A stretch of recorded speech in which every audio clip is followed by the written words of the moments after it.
sommes en Inde, à Delhi, première étape de ce nouvel épisode du Grand Tour qui va nous emmener de Delhi à Paris en passant par Jaipur et Amsterdam. Alors ce voyage bien sûr va nous permettre de découvrir des lieux magnifiques mais aussi de rencontrer des personnages exceptionnels, des personnages qui ont marqué leur temps, marqué leur pays. Pour bien comprendre, pour bien apprécier toutes les facettes de l'Inde d'aujourd'hui, eh bien il faut se projeter 5 siècles en arrière.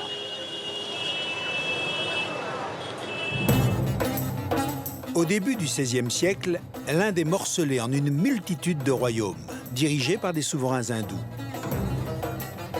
À leur tête, des Maharajas. Maha veut dire grand, Raja, roi. Le Maharaja, c'est le grand roi. Les Maharajas descendent d'une grande caste guerrière, celle des Rajputs. Au fil des siècles, ils ont marqué de leur empreinte un État, le Rajasthan. Je vous y emmène.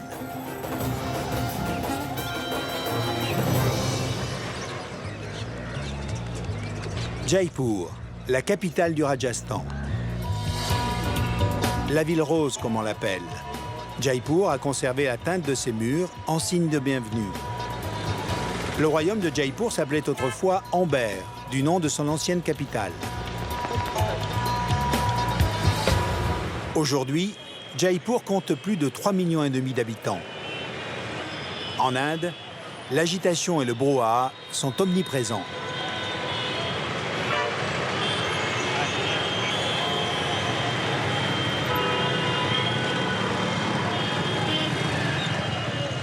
Il y a beaucoup de monde dans les rues en Inde, beaucoup de monde et beaucoup de bruit. 1,2 milliard de personnes, 51 naissances par minute. Vous le voyez, la circulation est très dense et hasardeuse. D'ailleurs, on raconte ici l'histoire. Pour bien conduire, il faut avoir de bons freins, un bon klaxon et surtout beaucoup de chance. C'est ici, au Rajasthan, que les plus beaux mariages indiens sont célébrés.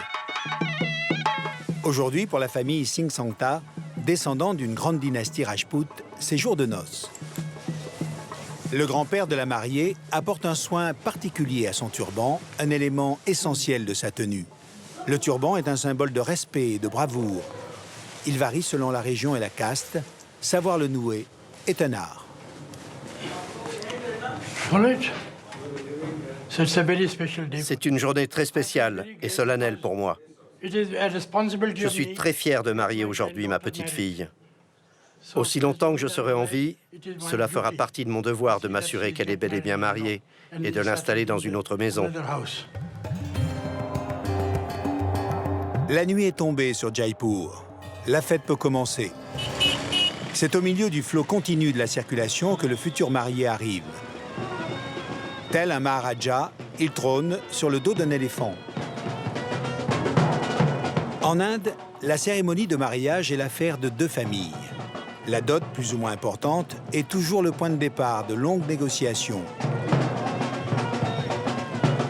La cérémonie du mariage est l'une des plus anciennes traditions de la culture indienne et dans la majorité des cas, le mariage est arrangé par les parents.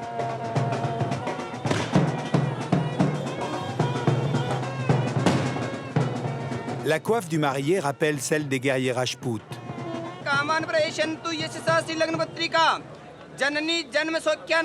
Les festivités commencent toujours par la lecture de l'horoscope des futurs mariés. L'horoscope est déterminant. En cas de mauvais présage, il peut faire annuler le mariage.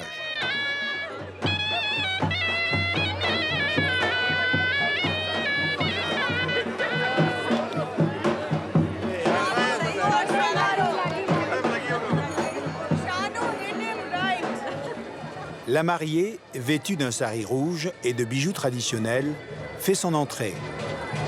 Elle porte un voile typique du Rajasthan. Cette tradition rappelle l'époque où le marié ne découvrait le visage de son épouse que le jour des noces. Les mariages indiens sont connus pour la profusion de couleurs, les tissus chatoyants et la quantité de bijoux portés par les femmes. Les femmes de l'aristocratie arborent de préférence des parures en or et des pierres précieuses. Les autres, des bijoux en argent.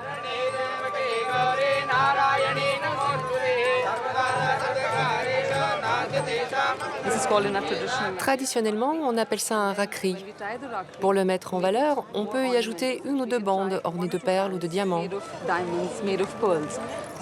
On met d'abord ça, puis ce que je porte juste ici, ça s'appelle un natte. C'est comme un piercing, attaché comme ici à l'oreille. Seules les femmes mariées peuvent en porter. Les diamants sont bien sûr un symbole d'éternité, ils vous habillent. Personnellement, je trouve que pendant les mariages, les femmes ressemblent toutes à des sapins de Noël, avec tous ces bijoux.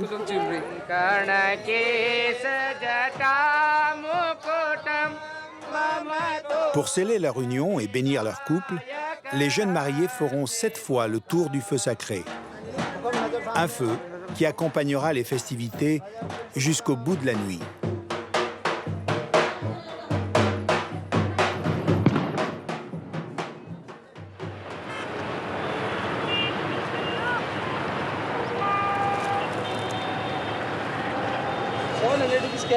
Ce quartier des bijoutiers est l'un des centres les plus animés de Jaipur. Les transactions de pierres semi-précieuses se réalisent très naturellement dans la rue. Cette tradition des bijoux est plus qu'une coutume, c'est un véritable culte. Au pays de Shiva, les pierres précieuses sont associées au pouvoir et à l'immortalité. C'est au Gem Palace, la plus ancienne joaillerie de la ville, que l'on trouve les bijoux les plus prestigieux de Jaipur. Samir Kasliwal est l'héritier d'une dynastie de joailliers fondée en 1852.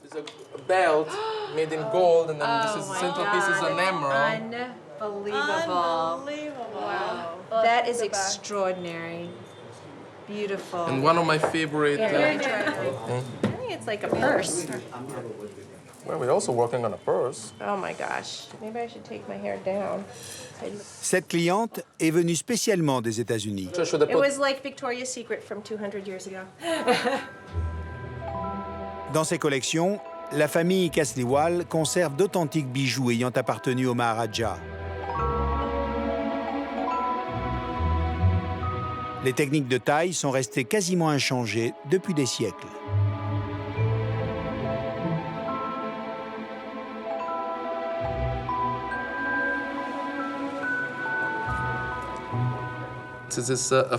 Les diamants sont taillés de façon plate, car l'essentiel est de mettre en valeur la grandeur de la pierre. L'Inde a toujours été connue pour ses bijoux imposants. Prenez les Maharajas. Ils portaient autant de bijoux que les femmes, comme ce collier par exemple, spécialement conçu pour des hommes. Ou comme cette broche de turban ici. Les hommes aimaient porter autant de bijoux que les femmes. Ça a toujours fait partie de notre culture.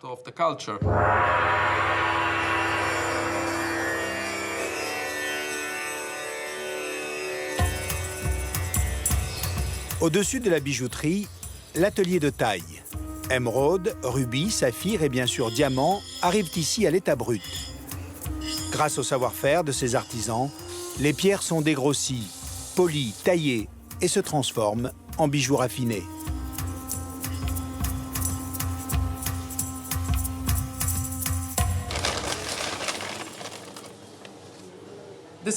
Voici des diamants bruts, tels qu'on les trouve dans la nature. Le plus souvent, ils sont collés à d'autres minéraux.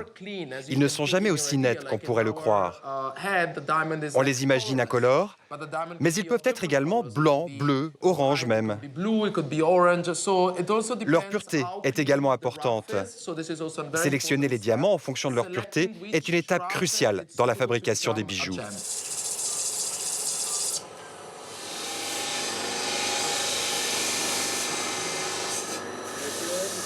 Samir nous réserve une surprise.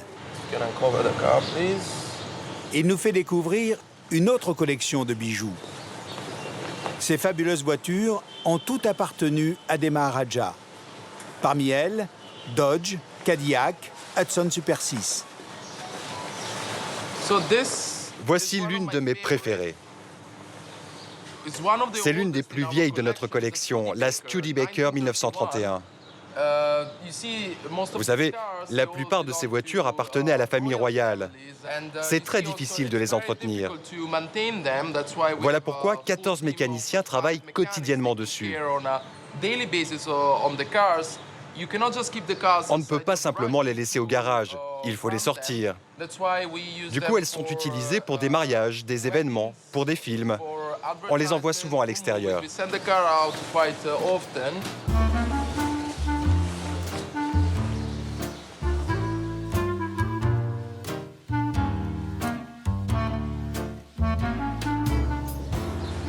Mais la favorite de Samir, c'est cette Cadillac.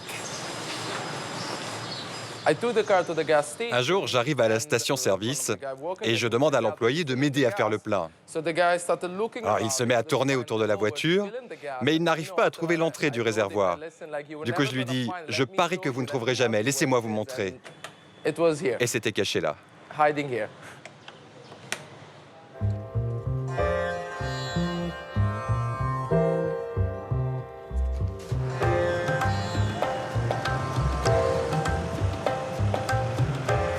Je vous emmène à présent à Udaipur, à 4 heures de route de Jaipur, à la rencontre de l'un des derniers Maharajas du Rajasthan.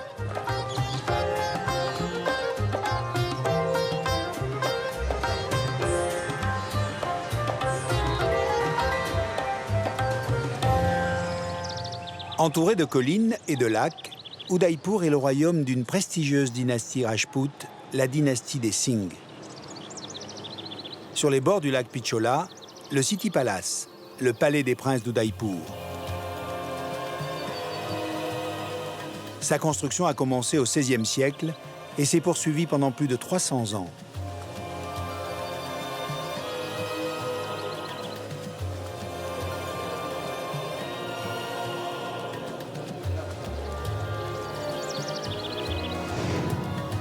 Cette partie du palais regroupe les appartements historiques des Maharajas.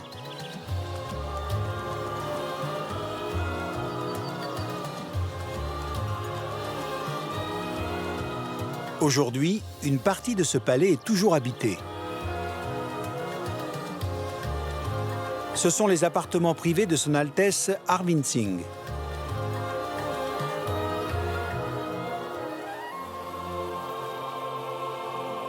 Il nous reçoit dans ses appartements, un privilège.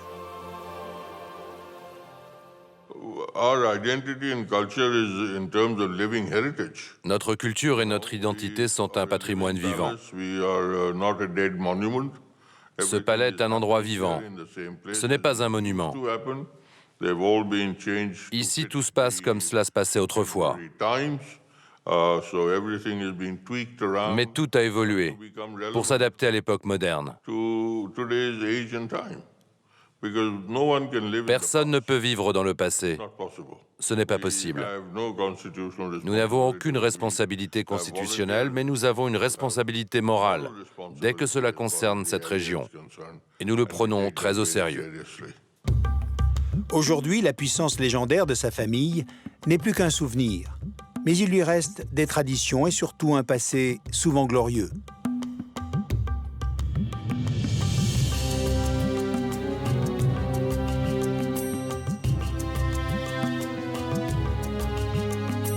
Le plus illustre de ses ancêtres, c'est lui. Il s'appelle Uday Singh. Cet homme, au XVIe siècle, s'est opposé aux armées de l'empereur moghol qui dirigeait alors le pays. Il a fondé un royaume indépendant, ici, à Udaipur. En effet, en 1526, des princes venus d'Asie centrale envahissent le sous-continent indien.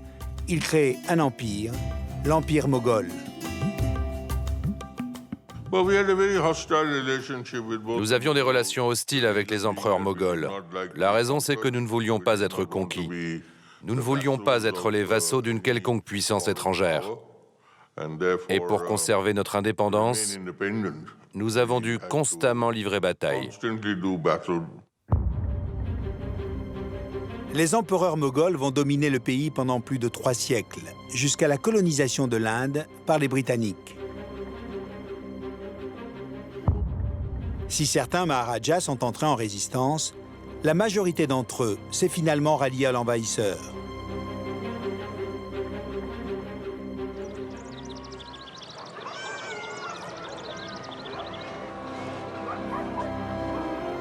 Ce matin, la brume a envahi le Rajasthan.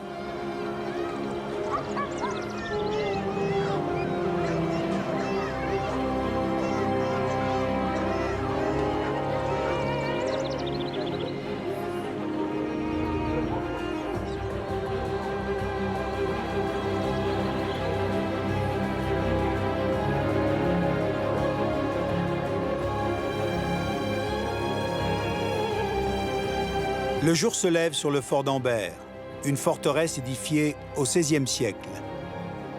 Elle a abrité l'une des cours les plus fastueuses du Rajasthan.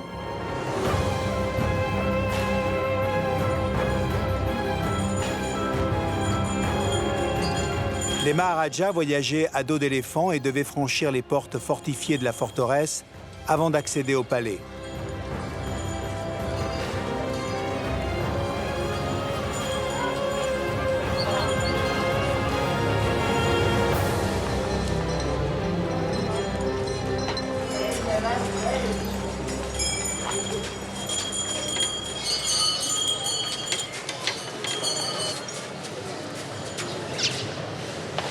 Ce fort est une véritable ville. À l'époque, les souverains Rajpouts firent alliance avec l'empereur moghol qui dirigeait l'empire, Akbar le Grand. De ce lien est née une architecture mêlant références hindoues, rajpoutes et musulmanes.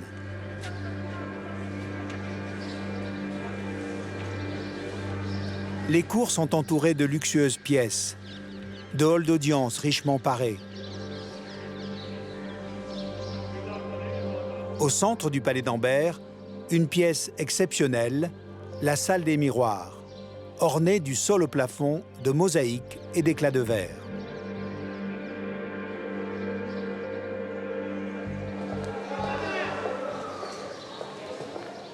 Quand le Maharaja souhaitait réunir sa cour en petit comité, il le faisait ici, dans cette salle des miroirs. Il était alors entouré des brahmanes qui détenaient la connaissance des textes sacrés, de sa garde rapprochée, mais surtout des artistes, poètes, musiciens, danseurs, car il accordait une grande importance à la culture, si bien que lorsqu'il y avait un conflit, eh bien l'armée était chargée de protéger en priorité les artistes.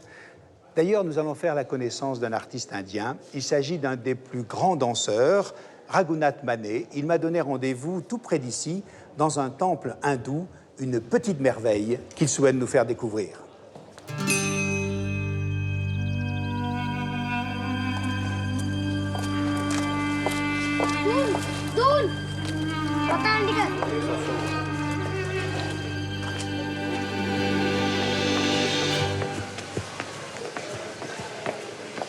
Bonjour Patrick. Bonjour Raghunath.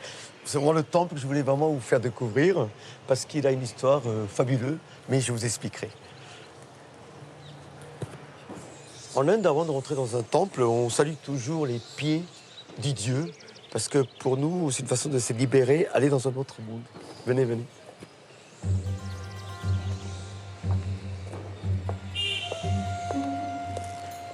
Alors, quelle est l'histoire de ce temple, Raghunath ? Ce temple a une histoire quand même extraordinaire parce que le temple faisait partie du palais d'Amber. En fait, c'est la Maharani, la reine du Maharaja, qui a fait ériger ce temple parce qu'elle venait de perdre son fils. Et pris de tristesse, elle a fait ériger ce temple. Qui est dédié à quel dieu? Alors, ce temple particulièrement est dédié au dieu Vishnu. Vishnu, que nous représentons toujours par la conque et la roue.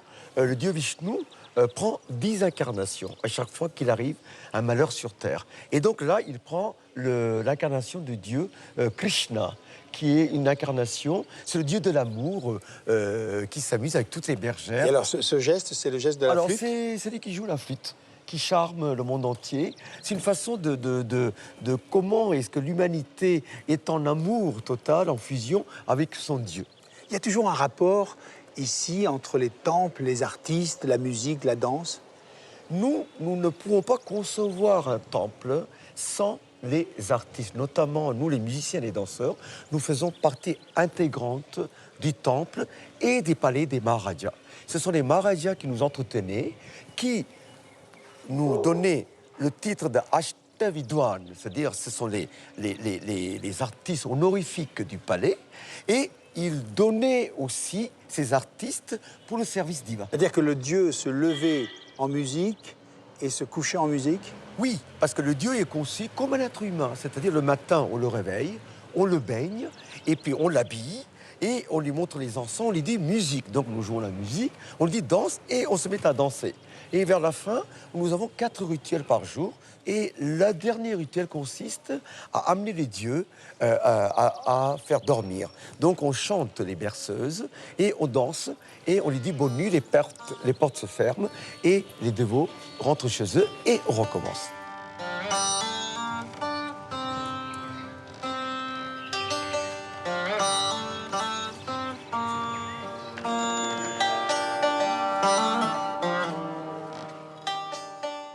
Aragonat, les personnages que l'on voit sculptés sur ce temple sont des danseuses? Alors, très souvent, dans les bas-reliefs des temples, ce sont les sujets mythologiques qui sont sculptés et aussi la présence des artistes. Souvent, toutes ces colonnes sont ornées, comme vous voyez là-bas, des très belles sculptures. Mais attendez, je vais quand même monter pour vous les montrer et vous expliquer. Restez ici.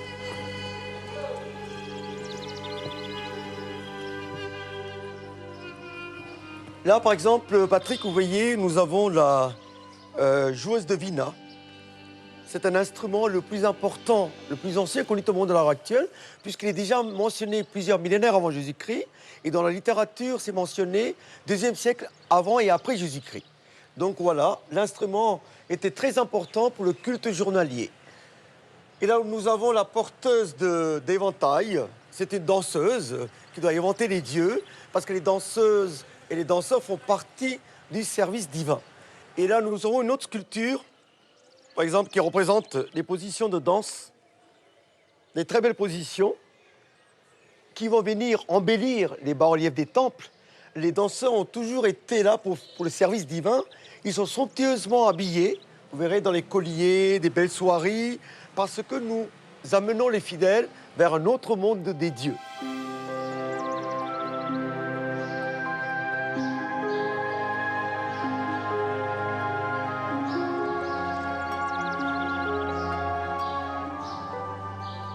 Aragonat, danser, c'est raconter une histoire avec son corps, c'est un langage. Oui, surtout dans notre danse indienne, nous utilisons le langage geste des mains, appelé les mudras, et avec toutes les expressions de visage et les positionnements du corps, nous allons pouvoir raconter une histoire. Par exemple, le dieu Vishnu est endormi sur le serpent éternellement. Il se réveille chaque fois qu'il arrive un malheur sur terre. Un jour, le démon va cacher les Védas, les textes sacrés, sous la mer. Et Vishnu prend la forme d'un poisson, incarnation de Matsya. Et il remonte sur terre, les livres sacrés, et il redonne à l'humanité.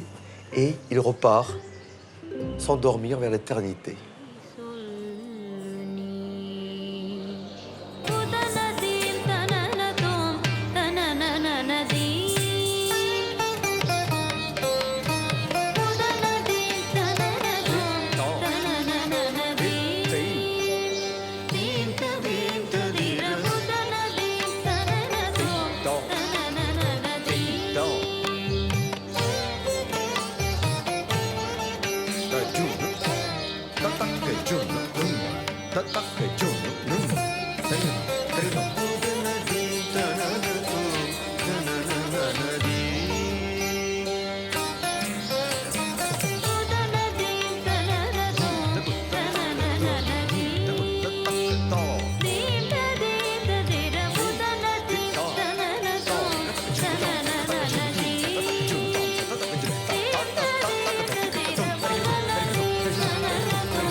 Je vous emmène à présent à Fatehpur Sikri, à 4 heures de train de Jaipur.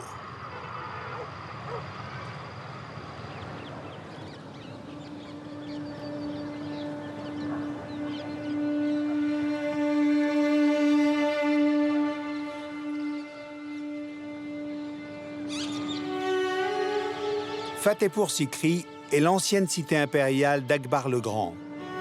Elle est située près de la ville d'Agra.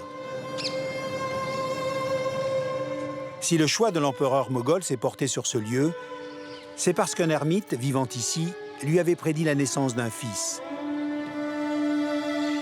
Quand la prédiction se réalisa, pour fêter la naissance de cet héritier, Akbar fit construire Fatehpur Sikri, ce qui signifie « cité de la victoire ».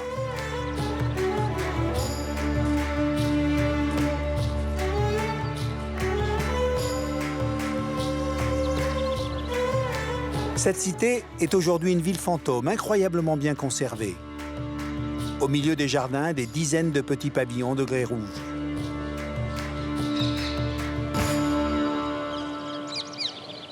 Ces pavillons symbolisent des tentes en pierre. Et c'était la vie de ses ancêtres. Donc les ancêtres de Akbar vivaient dans des tentes. Babur, son grand-père, était hyper content de vivre dans un beau jardin sous une tente. Donc il faut imaginer la vie qui existait. Des tapis, des tentures en soie brodées, des femmes en costumes multicolores, de la musique, des danses, des parfums. Personne ne peut le copier aujourd'hui, même si on peut avoir une fortune.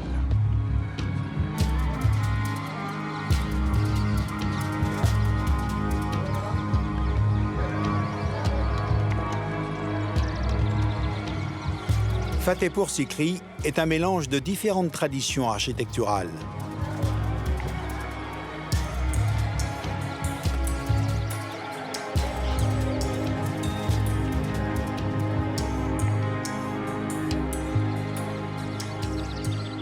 Regardez ces motifs géométriques qui faisaient partie de décors islamiques et surtout des motifs floraux qui faisaient partie des décors des temples hindouistes.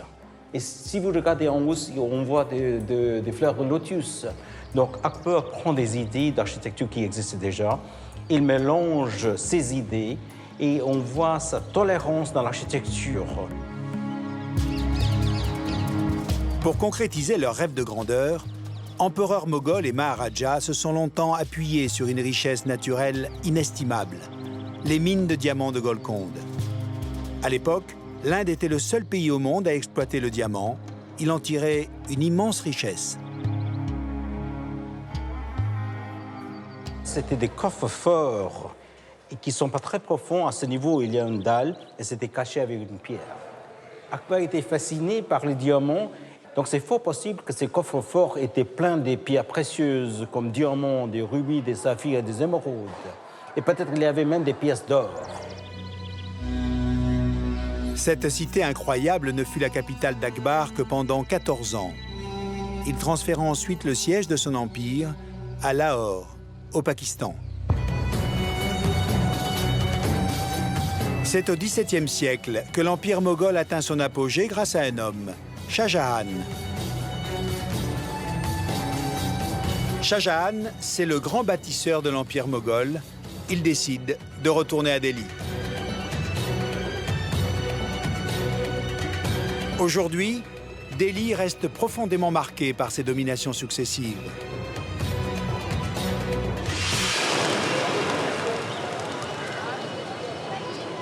C'est Shah Jahan qui fait construire la mosquée Jama Masjid. C'est la plus grande mosquée du pays. Elle peut accueillir sur son esplanade à ciel ouvert 25 000 fidèles. Juste à côté, le marché de Chandni Chowk.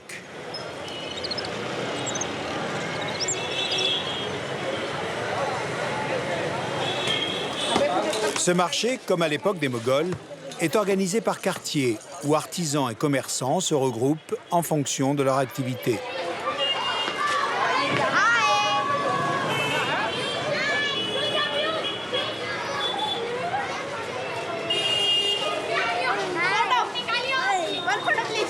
C'est ici, dans cette ambiance populaire, que bat le pouls du vieux Delhi.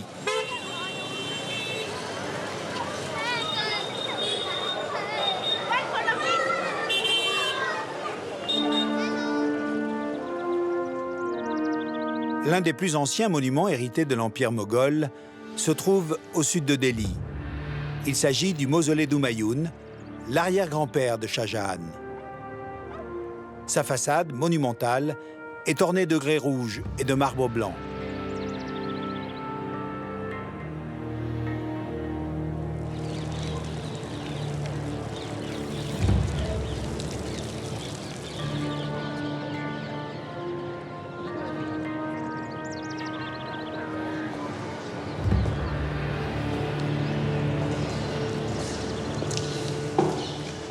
Le mausolée de l'empereur Humayun, qui était un personnage passionné par l'astrologie, la poésie, les arts en général, est un mausolée extrêmement important parce qu'il a une grande signification culturelle. Il est en effet le premier exemple de tombe-jardin du sous-continent indien. C'est un mausolée qui a été construit par la femme d'Humayun et aujourd'hui il abrite à peu près 150 tombes, ce qui fait de cet endroit une véritable nécropole de la dynastie moghole.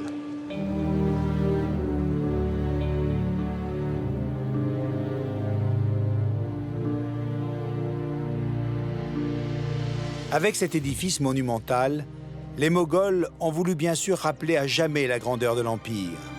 Mais ce mausolée va surtout servir d'inspiration à Shah Jahan pour réaliser le plus beau de ses chefs-d'œuvre.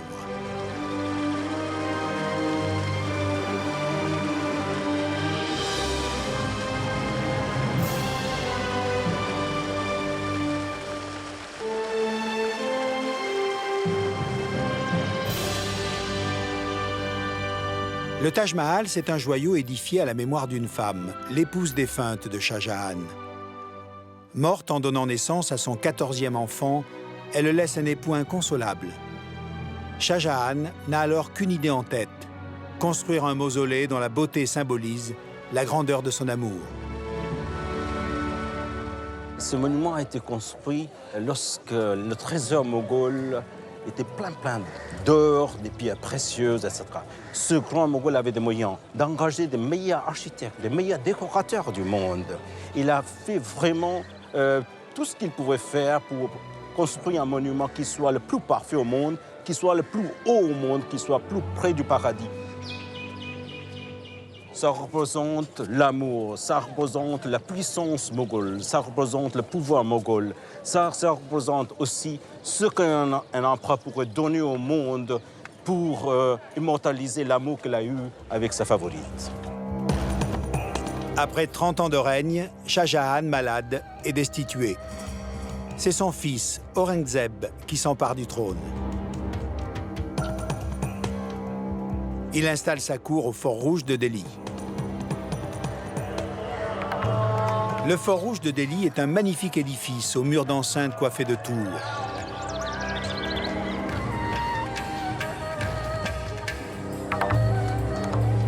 Il renferme palais impériaux, mosquées et bâtiments en marbre. Nous sommes dans la salle d'audience privée de l'empereur. C'est là que le grand Moghol recevait ses invités de marque. Il le faisait assis sur son trône, qui était placé là, sur ce socle de marbre. Aujourd'hui, il y a un échafaudage en vue d'une restauration. Et ce trône, c'est le fameux trône de Pan, qui était serti de pierres précieuses, de diamants, de saphirs, d'émeraudes, d'une valeur inestimable. Ce trône a disparu quand le roi de Perse, Nadir Shah, a envahi le pays. Il l'a embarqué en Iran comme prise de guerre et depuis, on a perdu sa trace. Musulman intransigeant, l'empereur Aurangzeb va précipiter le déclin de l'empire moghol. À la différence de ses prédécesseurs, il ne s'intéresse guère aux pierres précieuses extraites des mines de Golconde. Un voyageur français, Jean-Baptiste Tavernier, va profiter de ce manque d'intérêt pour s'emparer des plus beaux joyaux de l'Empire. Dans son ouvrage « Voyage des Indes », il a reproduit les plus belles pierres de l'Empire moghol.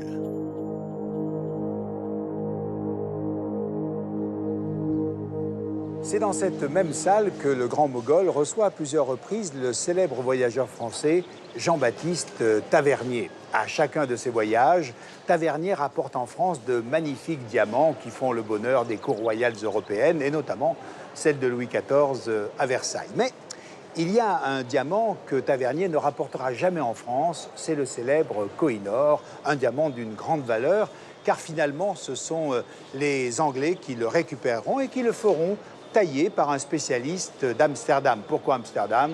Eh bien parce qu'à l'époque, ce port est la plaque tournante du diamant en Europe, Amsterdam, où nous nous rendons.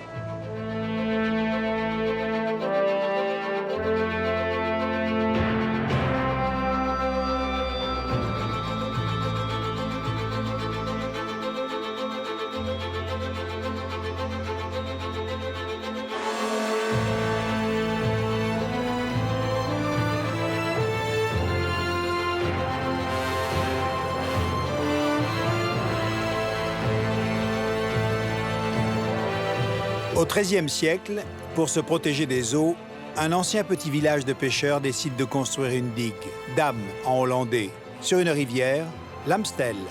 C'est la naissance d'Amsterdam.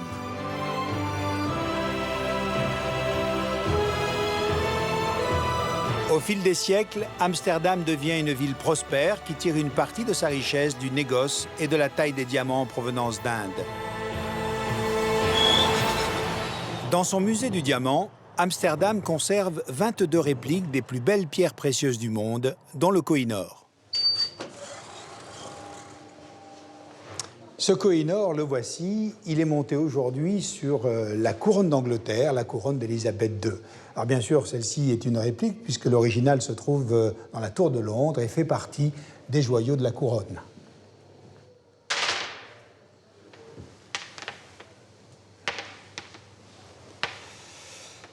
Ce Koh-i-Noor, on le considère comme le roi des diamants, 108 carats. En persan, on l'appelle la montagne de lumière. Il a été offert par la Compagnie des Indes à la reine Victoria, c'était en 1850. Elle était alors impératrice des Indes. Il y a une superstition qui tourne autour de ce diamant. On pense qu'il porte malheur quand il est porté par un homme. C'est sans doute la raison pour laquelle il n'y a que des reines qui l'arborent.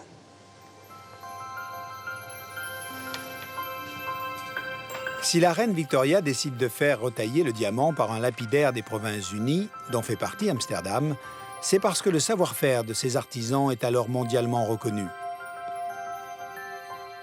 Michel fait partie d'une famille de diamantaires installée à Anvers depuis plusieurs générations. À l'époque, Anvers était rattaché aux Provinces-Unies. Ceci est une pierre de taille poire, ce que nous appelons une taille poire, et tout est un petit peu exceptionnel. Tout a réussi dans cette pierre, aussi bien la couleur, qui est D, qui est la plus haute couleur. Bon, c'est ce qu'il y a de plus haut, c'est le nec plus ultra. Il y a 4 critères qui influencent le prix du diamant. C'est la qualité, la couleur, le carat et la façon dont le diamant est taillé, le cut, comme on appelle cela en anglais.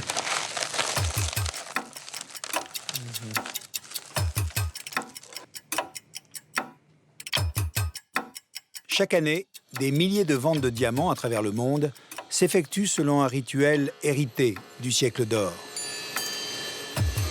Les transactions sont orales et se terminent toujours par le mot « mazal ». C'est historique, à la base, il n'y a pas eu de contrat écrit et ça a continué de la même façon. Et comme il fallait quand même avoir un certain système pour conclure une affaire, le mot mazal est rentré, et c'est avec la communauté juive que c'est rentré. Mazal est un mot hébreu qui veut dire bonne chance. Donc une fois qu'on a vendu quelque chose, on souhaite bonne chance aux clients et les clients acceptent la bonne chance, on fait mazal. Et ça s'utilise dans toutes les communautés. Donc pas seulement dans la communauté israélite, aussi les hindous, quand ils font des affaires ensemble, les Chinois emploient aussi mazal. Donc ils ont une autre diction, mais c'est un masal, mais ils savent aussi un mazal. Ça termine l'affaire.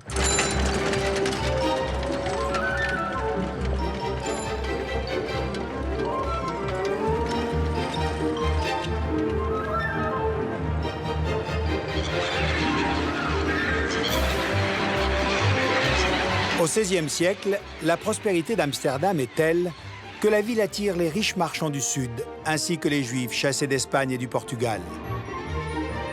La ville s'agrandit au rythme des différentes vagues d'immigration attirées par le développement du commerce. Des dizaines de canaux sont ainsi créés au départ de la vieille ville. Grâce à la Compagnie des Indes orientales, Amsterdam devient le premier port marchand du monde.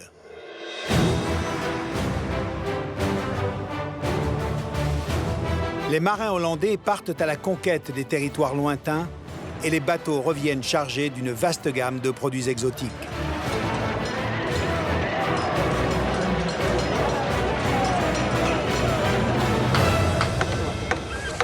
Fiers de ce passé, les Néerlandais se sont lancés dans la construction à l'identique de bateaux ayant navigué pour la compagnie, comme celui-ci. Il s'appelle l'Amsterdam. C'est la réplique d'un navire qui a coulé au large des côtes anglaises lors de son premier voyage en 1749. Ce bateau quittait les Pays-Bas avec de nombreux produits pour l'Asie, en particulier de l'or et de l'argent. Et bien sûr, il revenait d'Inde avec des centaines d'autres produits, parmi lesquels des diamants. Les diamants étaient transportés jusqu'à Amsterdam, où ils étaient vendus à des particuliers. Très vite, la Compagnie des Indes orientales devient l'une des premières entreprises du monde moderne. Cotée en bourse, elle emploie à l'époque des milliers de personnes, des marins et des officiers en quête d'aventure.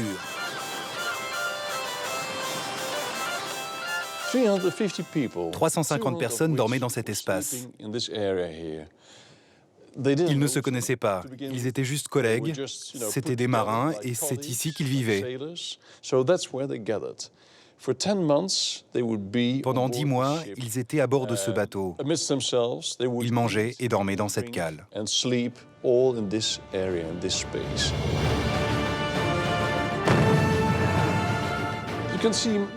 Vous pouvez voir également de nombreux canons sur ce bateau. Ça ne veut pas dire que la Compagnie néerlandaise des Indes orientales déployait des bateaux de guerre. C'était une compagnie marchande. Mais bien sûr, lorsque vous faites du commerce, il faut vous défendre aussi, surtout en Asie où il y avait beaucoup de pirates. Ils avaient donc besoin de ces armes pour protéger les produits.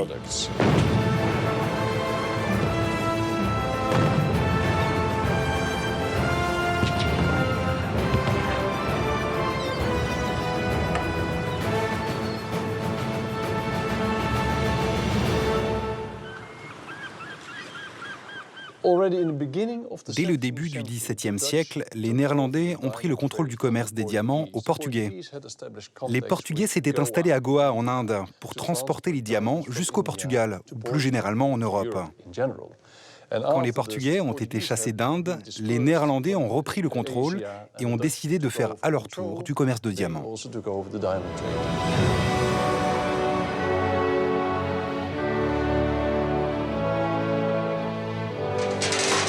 À cette époque, les Provinces-Unies constituent un tout petit pays comparé aux grandes nations européennes.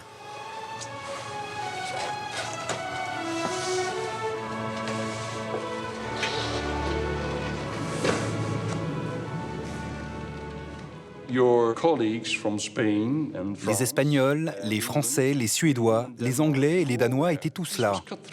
C'était une compétition à couteau tiré. Tout le monde luttait pour conquérir le plus de territoire. Vous avez ce tout petit pays et cet énorme empire.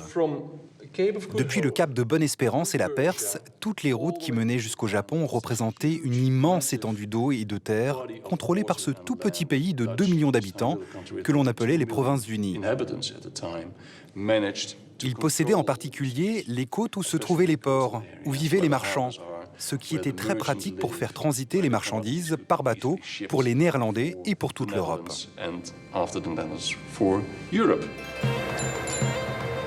L'herboristerie Jacob Oy existe depuis 1743. C'est ici que l'on vendait les épices rapportées par les navires. Le poivre provenait principalement d'Inde et d'autres régions d'Asie. Les Néerlandais le vendaient ensuite ici et le prix était élevé. À l'époque, il fallait travailler un jour entier pour avoir assez d'argent pour acheter 1 kilo de poivre. Alors qu'aujourd'hui, 10 minutes suffisent. Et il y a aussi une expression néerlandaise qui dit « Quand quelque chose est très cher, c'est cher comme du poivre ». Si pour le poivre et les épices, le marché était relativement connu et contrôlé, pour celui des diamants, les choses se passaient souvent sous le manteau. La Compagnie néerlandaise des Indes orientales importait des diamants. Mais les gens qui travaillaient pour elle, comme les marchands ou les marins, faisaient aussi commerce du diamant, mais de manière illégale, en les ramenant en Europe et en les vendant au prix fort. Il était impossible pour la Compagnie néerlandaise des Indes de contrôler ce marché parallèle.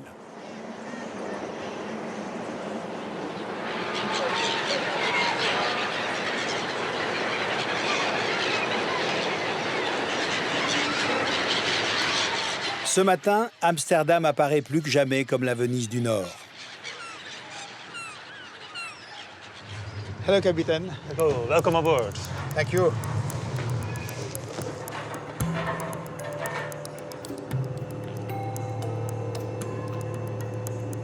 L'architecture de la ville témoigne encore du siècle d'or. Fiers de leur réussite, les marchands veulent faire étalage de leur prospérité, mais ils se heurtent à un écueil. Compte tenu de la densité de la population, les impôts sont basés sur la largeur des façades des maisons. Ils ont alors une idée pour se démarquer les uns des autres.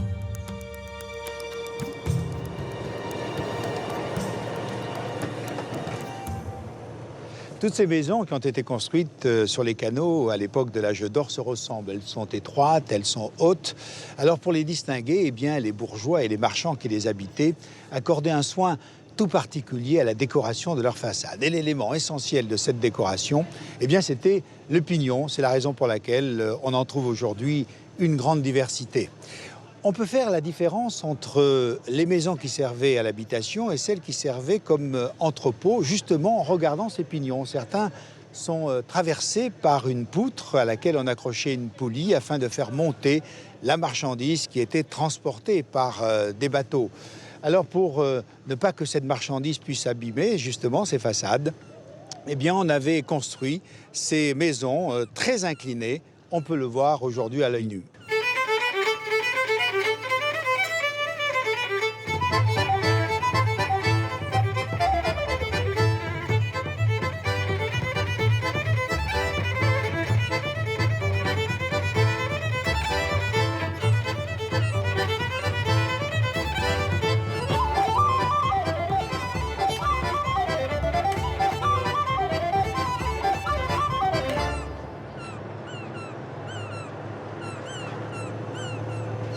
Seuls les très fortunés pouvaient s'offrir de larges façades sur les canaux. C'est le cas du marchand Bartolotti. Son palais est l'un des plus beaux exemples de l'architecture du XVIIe siècle.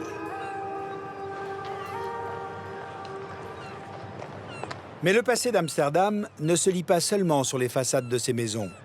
L'intérieur de celle où je vous emmène à présent révèle lui aussi l'histoire de la ville et de ses habitants. Cette maison qui donne sur les canaux est particulièrement intéressante. Alors de l'extérieur, elle ressemble à toutes les autres, mais à l'intérieur, surprise.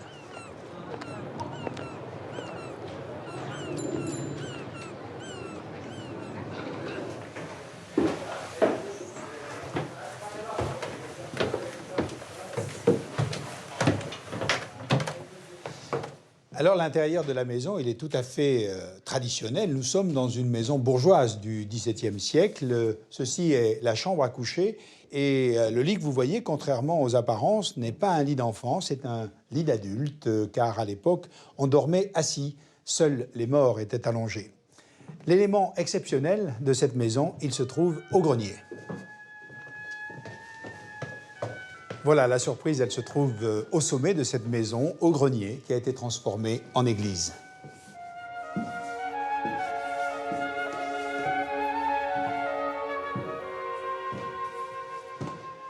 Il faut savoir qu'au XVIIe siècle, c'est le calvinisme qui est la religion officielle de ce pays. Les catholiques, quant à eux, ont cependant la possibilité de pratiquer leur religion, mais à condition de le faire dans la plus grande discrétion, d'où ces églises dans les greniers. À l'époque, il y en avait une vingtaine. Aujourd'hui, il n'en reste plus qu'une seule, celle-ci. Il y a une chose amusante que je voudrais vous montrer, c'est la chaire. Elle est cachée dans un des piliers de cet autel.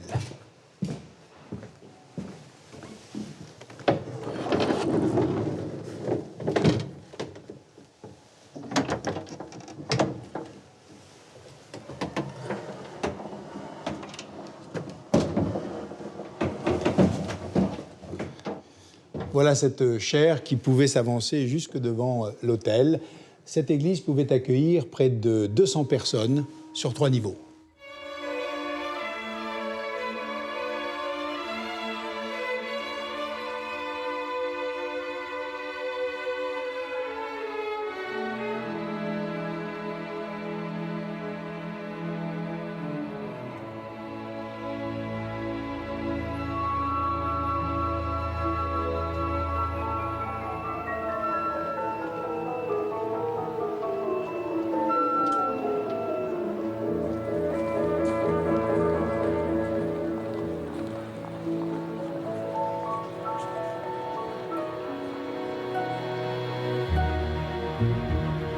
Les bourgeois et les marchands participent aussi au développement de la peinture. Le siècle d'or, c'est aussi l'âge d'or de la peinture hollandaise. Chaque année, environ 70 000 nouveaux tableaux arrivent sur le marché dans l'ensemble du pays.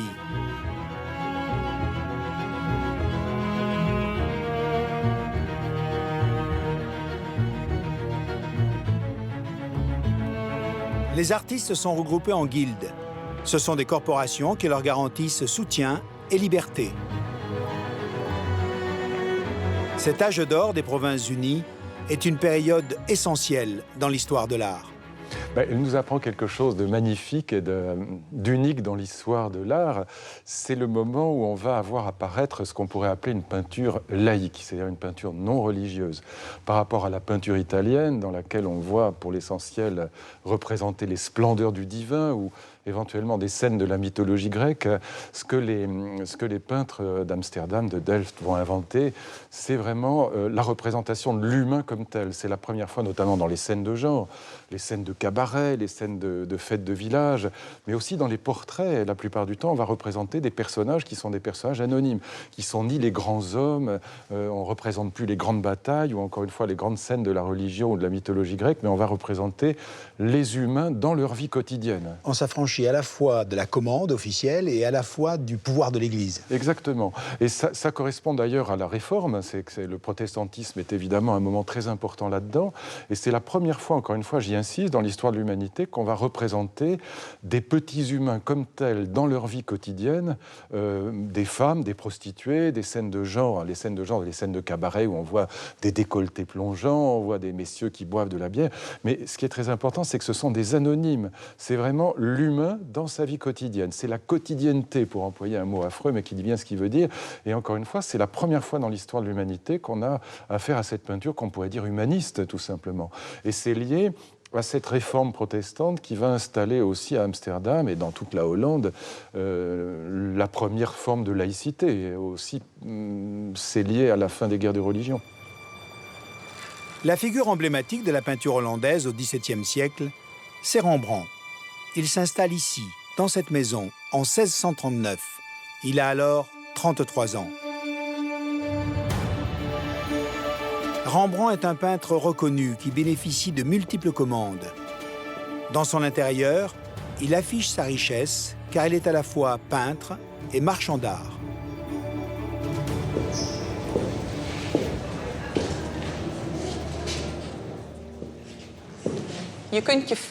Imaginez qu'ici, au XVIIe siècle, vous entriez par cette porte dans la galerie d'art de Rembrandt. Cette pièce était vraiment particulière, avec un sol en marbre et des peintures partout qui ornaient les murs. Les visiteurs devaient être impressionnés. C'était la fonction de cette pièce. Cet intérieur chic avec ses hauts plafonds montrait sa richesse et illustrait le statut de peintre reconnu et de marchand d'art qu'il avait à cette époque.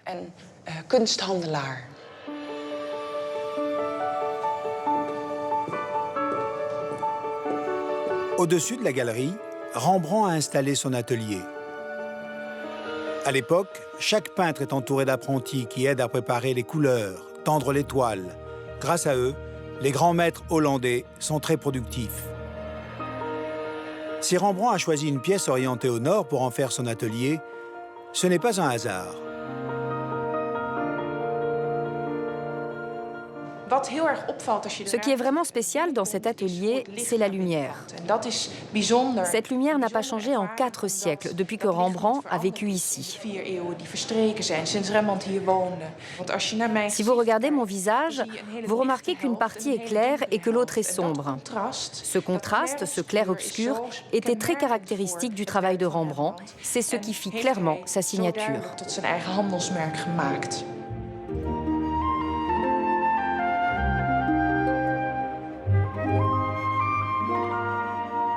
Rembrandt est un homme qui travaille beaucoup.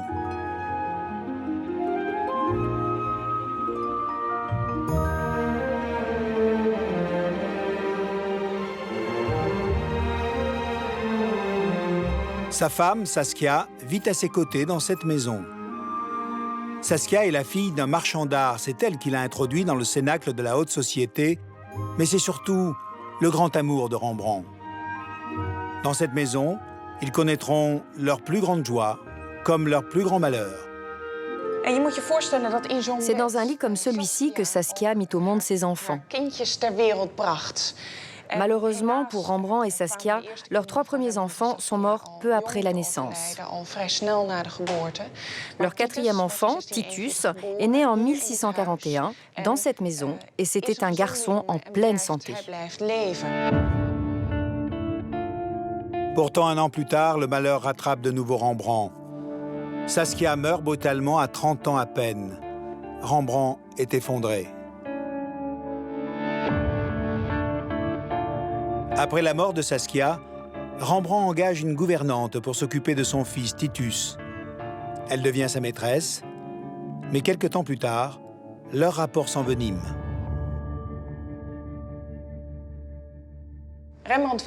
À partir du moment où Rembrandt veut mettre fin à sa liaison avec Geertje, elle l'accuse de lui avoir promis de se marier avec elle.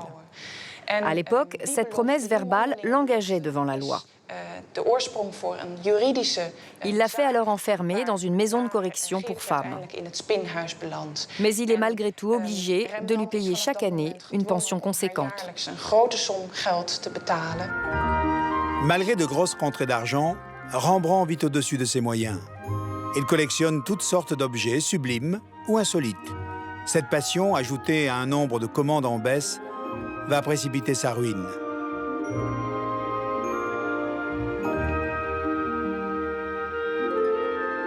Je vous emmène au Rijksmuseum, où est exposé l'un des tableaux les plus connus au monde.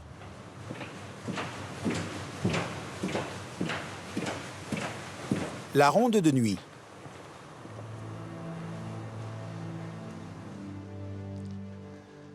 Ce tableau, c'est sans doute l'un des tableaux les plus célèbres de Rembrandt. Il représente une compagnie de la milice des bourgeois d'Amsterdam. C'est une commande.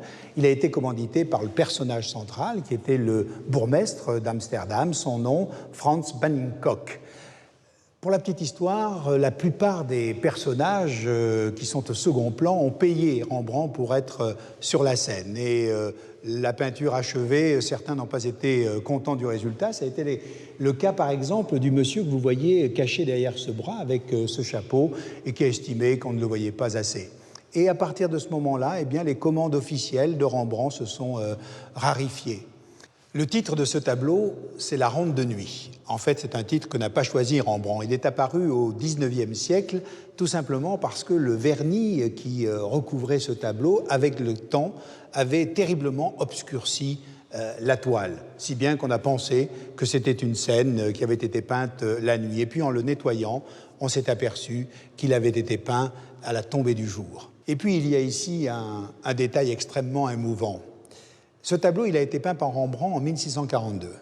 Et 1642, c'est l'année du décès de son épouse, Saskia. Et on pense que le peintre a représenté son épouse sous les traits de cette jeune fille qui est en quelque sorte la mascotte de cette milice et qui, vous le voyez, est aussi bien éclairée que les 2 personnages principaux du tableau.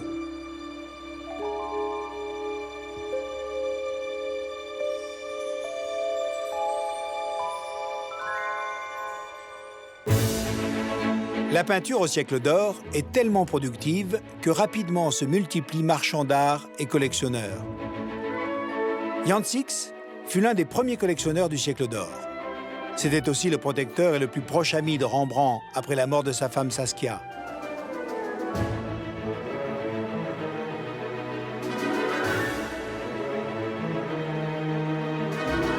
De nombreuses toiles des grands maîtres de l'époque lui ont appartenu, à commencer par l'une des plus célèbres,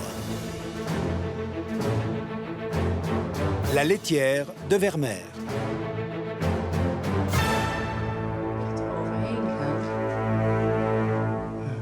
Dans la famille Jan Six, on est collectionneur de père en fils. Voici Jan Six, 11e du nom.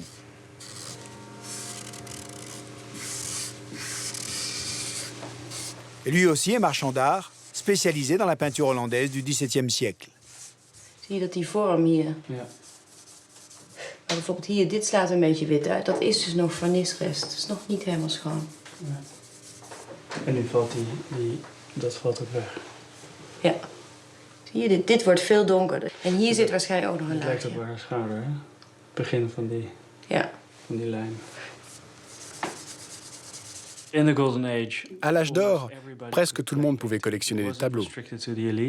Ce n'était pas réservé aux élites ou aux célèbres marchands d'art, mais pratiquement tout le monde pouvait collectionner. Des vendeurs sur le marché, un charpentier, un poissonnier, un boulanger. S'ils avaient assez d'argent pour acheter des tableaux, ils le faisaient. Car les Hollandais tenaient à décorer leurs intérieurs et à montrer leur statut social.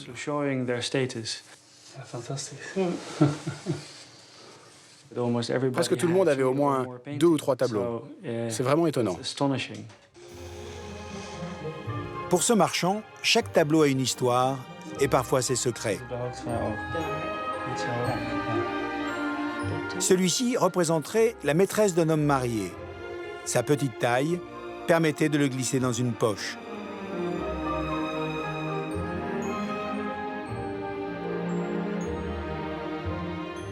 Aujourd'hui, toutes les toiles qu'on voit dans les musées ne sont qu'une infime partie de ce qui existe. Ce ne sont certainement que les plus belles. La majeure partie est toujours entre les mains des collectionneurs privés. Et encore une plus grande partie est disséminée à travers le monde. Nous parlons là de plusieurs centaines de milliers de toiles.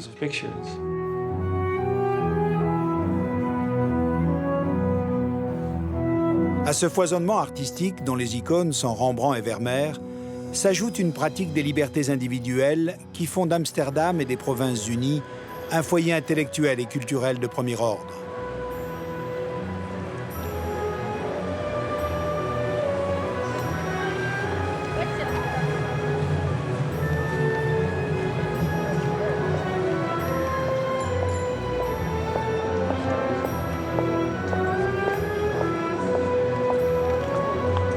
Au XVIIe siècle, la réputation d'Amsterdam est immense. Et pour la matérialiser, les bourgmestres ordonnent la construction d'un hôtel de ville, reflet de leur ambition et de leur fierté. C'est le Stadhuis. Aujourd'hui, on le connaît davantage sous le nom de Palais de Dam.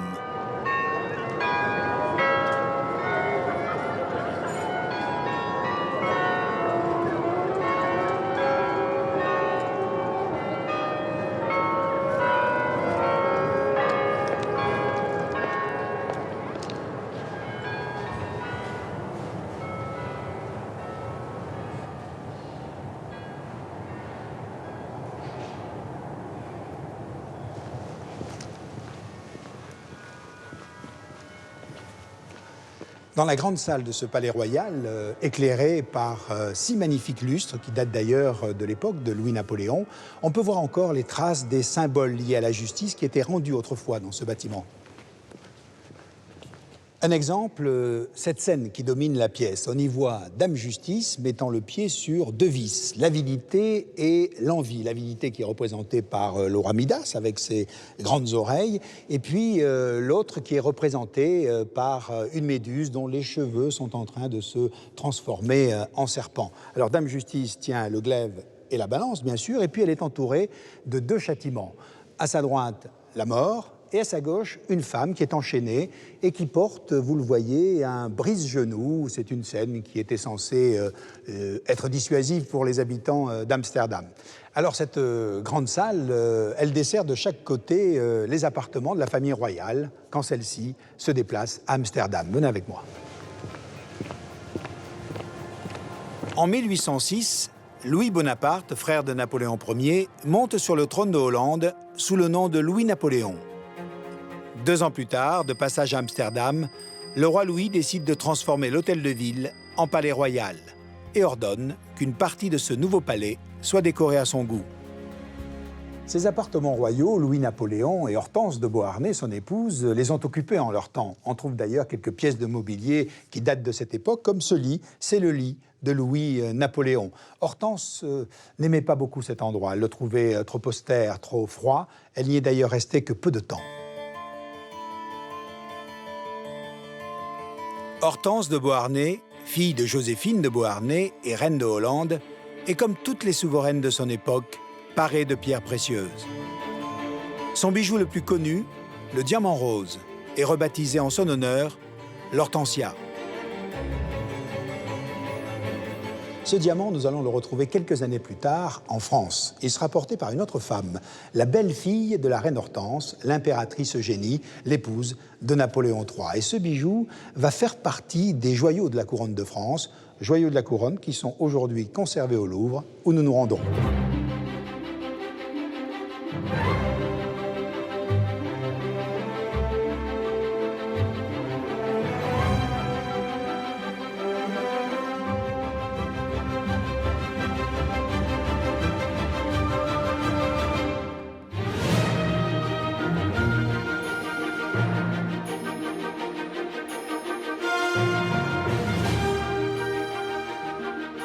Ces joyaux sont les bijoux acquis par les différents rois de France. Ils appartiennent à l'État. Ils sont exposés dans la galerie Apollon, ou pour certains, conservés dans les réserves du musée. Vincent Mélan est journaliste.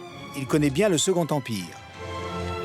Sous le Second Empire, la collection n'est pas enrichie d'une manière extraordinaire. Il n'y a pas de pierres majeures qui rentrent dans la collection.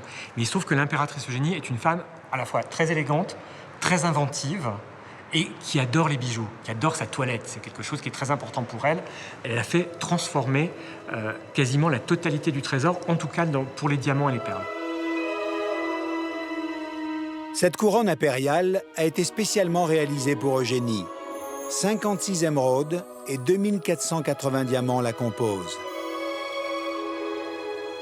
Eugénie est une femme qui aime les bijoux.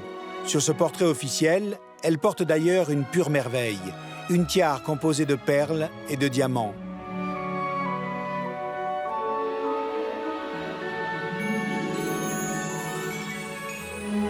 Eugénie, de son vrai nom Eugénie de Montijo, est d'origine espagnole. Dotée d'une étonnante créativité, elle fait remonter ce diadème orné du régent. Ce diamant de 140 carats, acquis par le régent Philippe d'Orléans, a servi de parure à différentes têtes couronnées du royaume.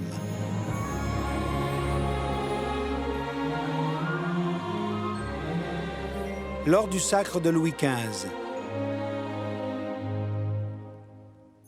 sur le pommeau de l'épée d'apparat de Napoléon Ier, mais l'une des plus belles créations d'Eugénie, c'est sans nul doute ce nœud en diamant.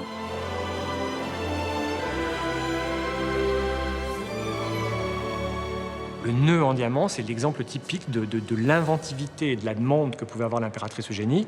Et ça, c'était manifestement un objet, un bijou qui était disposé au centre du décolleté.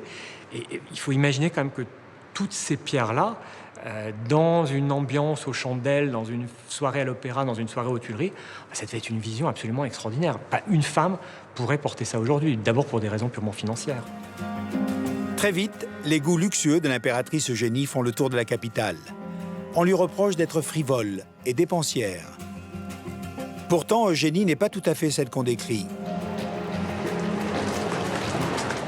La création de la fondation Eugène-Napoléon, située dans le 12e arrondissement de Paris, en est la preuve. Si j'ai voulu vous faire découvrir cette fondation, c'est qu'elle illustre parfaitement un des traits de caractère d'Eugénie. Venez avec moi.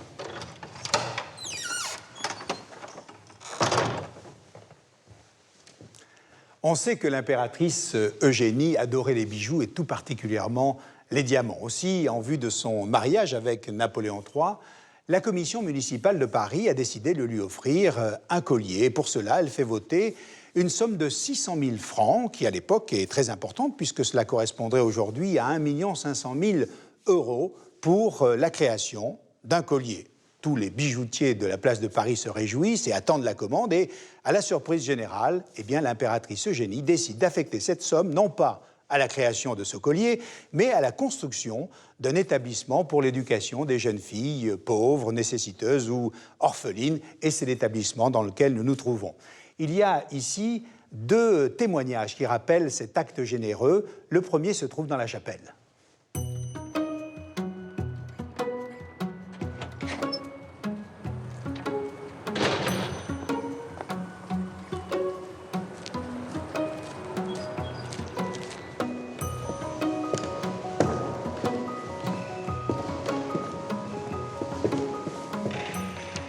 Ce premier témoignage, c'est cette peinture murale réalisée par le peintre Félix Barrias qui représente l'impératrice Eugénie offrant symboliquement ce fameux collier aux jeunes filles de l'institution.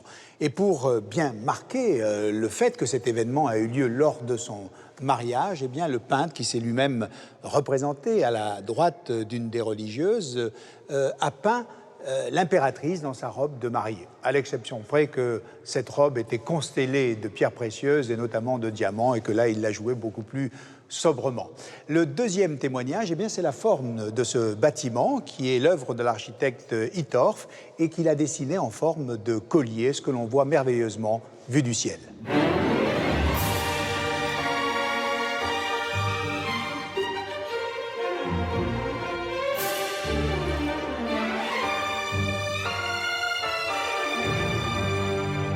Paris, sous le Second Empire, vit une période fastueuse. L'impératrice Eugénie donne le ton, elle lance les modes. Son goût personnel s'exprime chez Mellerio, dit Meller. C'est la plus ancienne maison de joaillerie au monde. Installée rue de la Paix, le savoir-faire de Meller est réputé sous le Second Empire.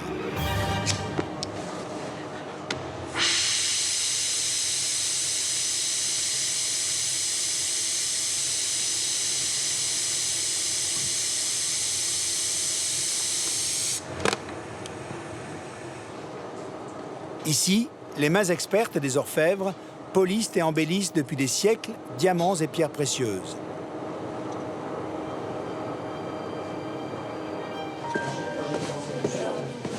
Olivier Mellerio représente la 14e génération de la maison Meller.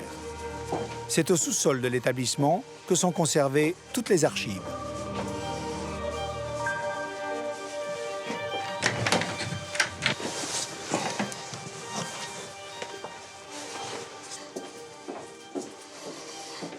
Alors, vous avez devant vous ce que dans le langage d'époque, on appelait les mains courantes, c'est-à-dire le livre de clients.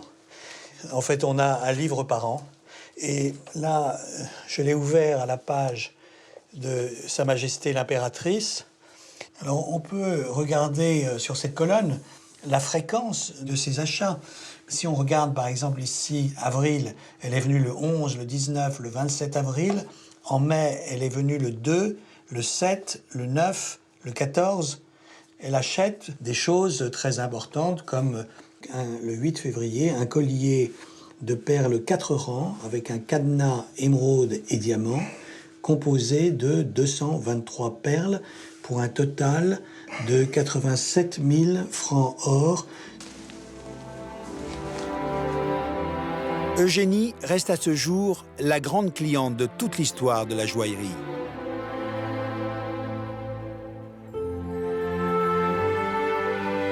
Ce bracelet est un fidèle témoignage des goûts de l'impératrice. Diamants, perles, émeraudes, il réunit tout ce qu'elle préférait. Sous le Second Empire, les joailliers réalisent de véritables prouesses techniques pour répondre aux exigences de leur clientèle. Quand on regarde ce diadème, on peut penser que ce n'est qu'un diadème. Et en fait, les femmes aimaient bien transformer leurs bijoux. Il y avait le soir où on avait grande tenue, et puis pendant la journée, on pouvait avoir des choses plus simples. Et on voit que ce diadème, quand on le regarde un peu, on s'aperçoit qu'il peut être transformé en 5 pièces de corsage qui peuvent être portées à d'autres moments de la journée. Mais un autre élément va jouer aussi dans cette volonté de se surpasser, ce sont les expositions universelles. Nous sommes en 1855. Sous les verrières de l'ancien palais de l'industrie, situé sur les Champs-Élysées, se réunissent 25 États et leurs colonies. L'occasion de démontrer à tous la grandeur de la France. Cette manifestation permet aux joailliers de démontrer leur savoir-faire, à commencer par cet homme, Frédéric Boucheron. Grâce à son talent, il va peu à peu imposer son style, mais aussi son nom. À la fin du Second Empire, sa notoriété est telle qu'il quitte le Palais Royal pour s'installer lui aussi place Vendôme, là où se presse le tout Paris. Frédéric Boucheron est le premier à s'installer sur cette place Vendôme. C'est lui qui a l'idée le premier de venir ici. C'est l'emplacement qui est le plus orienté vers le sud, sur la place. Et donc pour les pierres précieuses et particulièrement les diamants, c'est un emplacement qui a une lumière exceptionnelle. Donc surtout en fin de journée, l'après-midi, on peut tout à fait imaginer Frédéric Boucheron assis ici. S'il est tourné le dos à la fenêtre, il a la lumière qui arrive vraiment directement sur les pierres précieuses qui sont devant lui. Donc c'est vrai que l'orientation de ce lieu, de cette maison, est assez exceptionnelle pour juger et pour estimer les pierres précieuses. Il est le premier, par exemple, c'est un grand amateur et négociant en diamant. Le diamant est vraiment sa pierre, c'est la pierre qui est importante pour lui. Et donc, il a cette idée révolutionnaire, par exemple, de tailler le diamant. C'est-à-dire qu'il, je ne vous parle pas de facettes, mais il fait graver le diamant, donc on fait des dessins sur la surface du diamant, ce qui est un exploit technique parce que le diamant est la pierre la plus dure, donc graver le diamant, c'est pas comme graver une pierre semi-précieuse, comme, je sais pas, même ou un saphir. Un saphir est beaucoup plus facile à graver qu'un diamant. Donc toutes ces inventions, toutes ces innovations que Frédéric Boucheron a eues et a mis en place à la fin du 19e siècle, un siècle plus tard, sont toujours utilisées parce qu'elles sont efficaces, parce qu'elles font partie des fondamentaux de la joaillerie. Ce sont ce qu'on appelle des icônes de la joaillerie.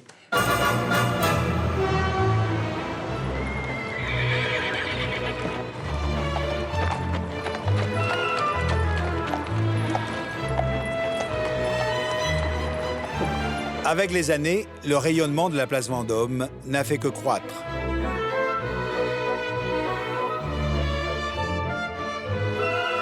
Sous Napoléon III, un autre homme a su lui aussi faire de son nom une marque.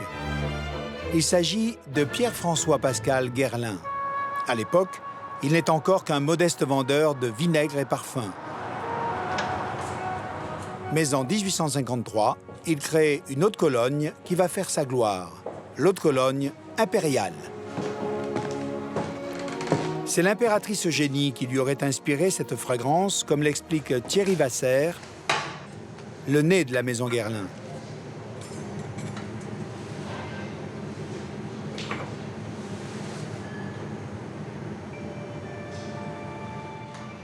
C'est une haute Cologne fraîche de bergamote, de citron, d'orange, de fleurs d'oranger. Et il y a une petite pointe aromatique de romarin qui fait toute la différence avec ce côté aromatique qui lui donne une certaine accroche comme ça. Il a une petite fierté qui s'exprime à l'intérieur de cette accroche aromatique. Mais c'est très frais. Flattée par ce parfum créé pour elle, Eugénie l'adopte. Sur le flacon, qui n'a pas changé depuis plus d'un siècle et demi, on retrouve les abeilles, symbole impérial, et la forme du dôme de la place Vendôme, le tout doré à leur fin.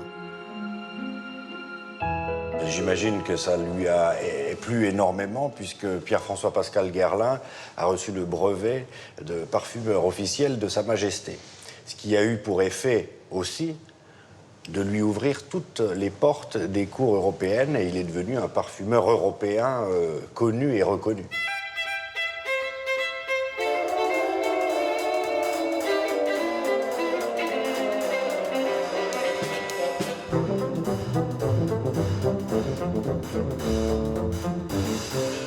Sous le Second Empire, deux mondes cohabitent.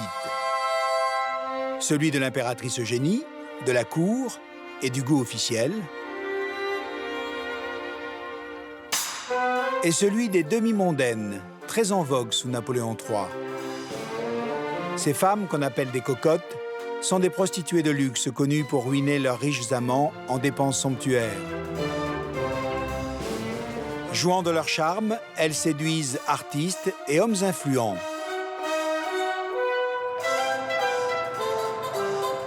On les retrouve dans les salons parisiens de l'époque. L'un des plus connus est celui de Jules Lapérouse, situé quai des Grands Augustins, à 2 pas du Louvre.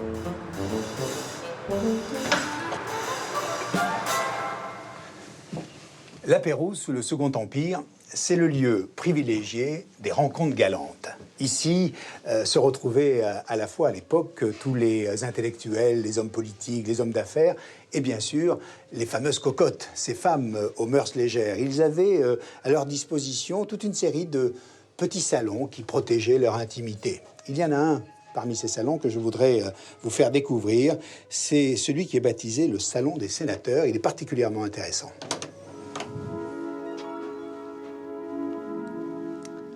Ce salon, vous le voyez, est tout petit, mais à l'époque, il était extrêmement pratique parce qu'en fait, on pouvait y accéder directement par un passage secret, une galerie souterraine qui traversait l'ancien couvent des Augustins pour aller, dit-on, jusqu'au Sénat, d'où sans doute le nom de ce salon. Alors aujourd'hui, le passage secret est bouché, mais on voit encore les traces du bas de la porte.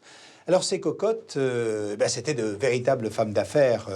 En échange de leurs services, elles demandaient des bijoux et, si possible, des diamants. Et pour vérifier l'authenticité de leurs pierres, eh bien, elles gravaient, elles traçaient un trait sur ces miroirs. Et si le trait était régulier, c'est que c'était un véritable diamant.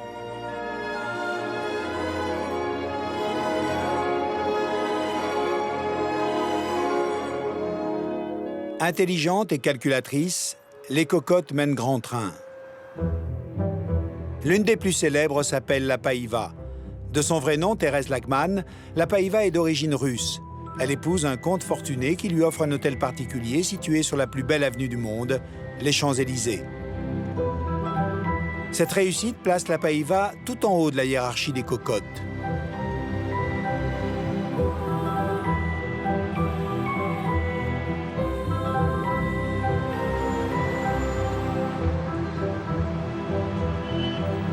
Elle est surnommée la Lionne. Ces femmes, elles ont des surnoms tirés d'un bestiaire avec une hiérarchie des animaux. Les cocottes en bas, vous avez les biches et les lionnes.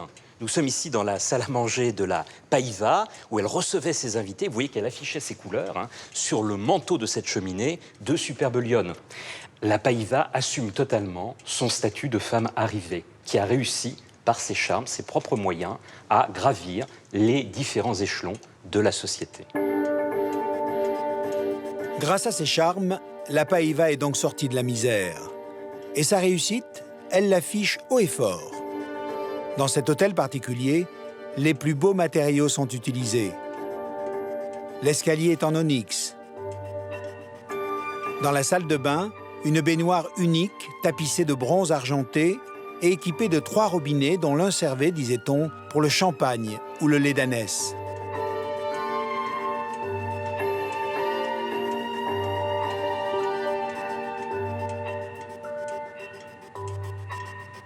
Le train de vie de la Païva fait jaser tout Paris, mais attire les hommes les plus en vue. Le Second Empire est l'époque emblématique, véritablement, de ces femmes, le luxe, la fête impériale, le fait que tous les grands, et l'exemple vient d'en haut, il vient de Napoléon III, ont des maîtresses, des femmes qu'ils entretiennent, parallèlement à leur vie d'hommes mariés. Ils se retrouvent dans ces salons. La table de la Païva, ici, était extrêmement réputée. Elle avait l'un des meilleurs cuisiniers de Paris et on vivait bien, on faisait de bonne chère, en très, très agréable compagnie. On discutait politique, on discutait théâtre, on discutait affaires internationales.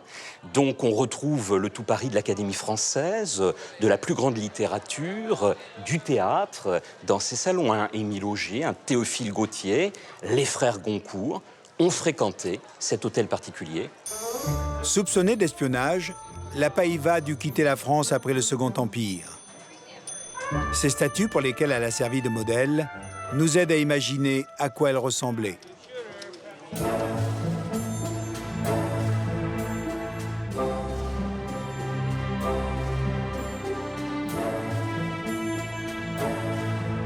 Ces femmes aux mœurs légères sont sous le Second Empire parfaitement intégrées à la grande société. On les croise aux réceptions données, aux Tuileries, au théâtre, à chaque fois vêtues de robes somptueuses, à l'image de l'impératrice Eugénie. Surnommée la fée chiffon, Eugénie est réputée pour son élégance qui influence la mode. Une mode qui aime le volume avec des robes bombées par des jupons à crinoline, des couleurs vives, des tissus fleuris, des dentelles finement travaillées.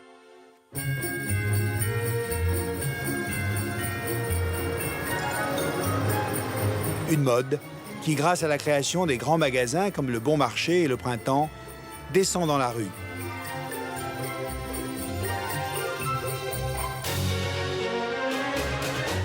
Sous le Second Empire, une élégante se doit de revêtir jusqu'à 6 toilettes par jour.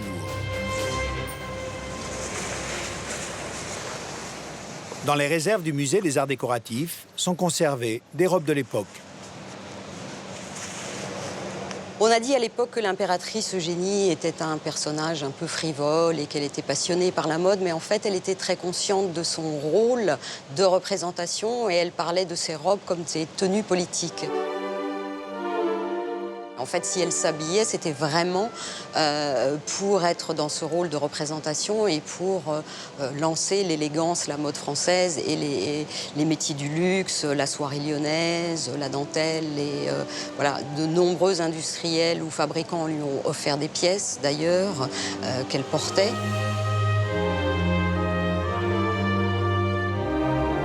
L'indispensable pièce du trousseau du Second Empire, c'est la crinoline. Près de 5 millions de crinolines sont produites entre 1858 et 1864. Ok, tu soutiens l'arrière, on passe une épaule, l'autre.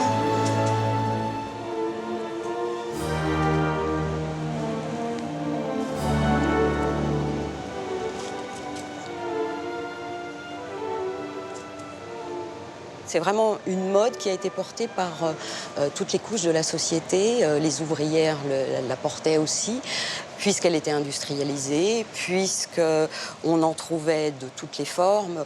En 1852, quand le Bon Marché ouvre, on dit qu'on trouve plus de 54 modèles différents de crinolines, donc aussi à des prix différents, donc ce qui permettait à toutes les femmes de pouvoir porter la crinoline et d'être à la mode.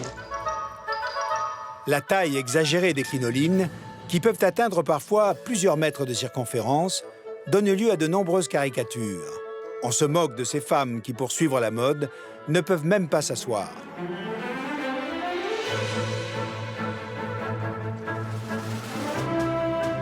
À côté de la place Vendôme, un bâtiment emblématique, l'Opéra Garnier. C'est le symbole du Second Empire.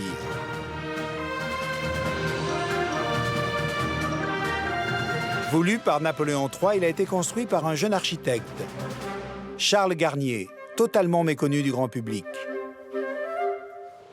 Les travaux vont durer plus de 15 ans. L'opéra sera inauguré en 1875, 3 ans après la mort de Napoléon III.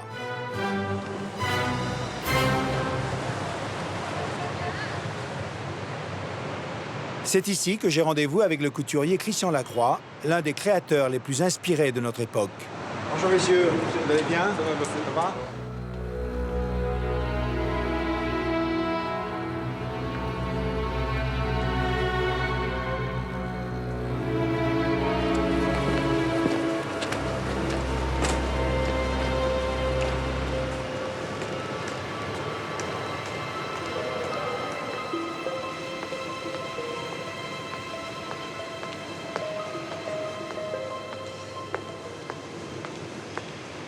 Quand on entre ici dans cet opéra de Paris, on est vraiment impressionné par ce magnifique escalier. Il est fait de marbre et d'onyx, mais surtout, cet escalier, il est en soi une véritable scène de théâtre. Parce qu'à l'époque, on venait surtout à l'opéra pour paraître, pour être vu. On y arrivait au bras de son épouse ou au bras d'une demi-mondaine.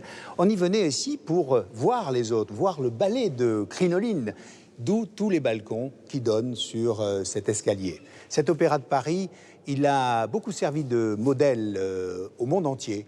Et pourtant, la première fois que Charles Garnier montre les plans à l'impératrice Eugénie, elle aurait eu un mouvement d'effroi en disant « Mais quel drôle de canard, quel affreux canard, il n'y a pas de style, ni romain, ni grec. » Et là, impérial, Charles Garnier lui aurait répondu « C'est du Napoléon III, madame. » Et c'est ainsi qu'est né le style Napoléon III.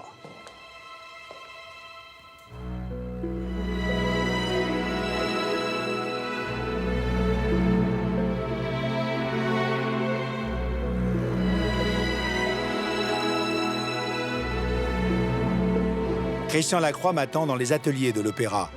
Des ateliers qu'il connaît bien pour y avoir réalisé de nombreux costumes pour différents spectacles.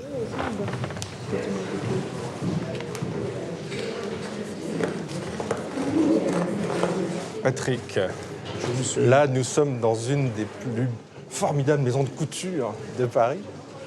où j'ai eu beaucoup de plaisir à travailler 4-5 fois, c'est l'atelier en fait des dames, c'est-à-dire là où sont fabriqués tous les costumes des filles, des danseuses, puisque ici à Garnier ne sont faits que les costumes de ballet. Alors, je pense que c'est même l'étage où depuis Napoléon III les costumes doivent se faire et que le savoir-faire se perpétue. Les élastiques, alors, tu m'as changé de l'élastique, c'est ça, donc ce que je voudrais, c'est que tu me fasses ça, tu me fais devant. Chaque danseuse a son modèle. Chaque danseuse a son modèle, puisque chaque danseuse a une morphologie très particulière et la maquette doit être adaptée d'une manière quelquefois assez importante, puisqu'il faut qu'elle soit la plus belle, qu'elle apparaisse comme à l'époque, que ce soit un joyau. C'est à cette époque-là, sous le Second Empire, que naît la femme moderne à Paris? Je dirais pas...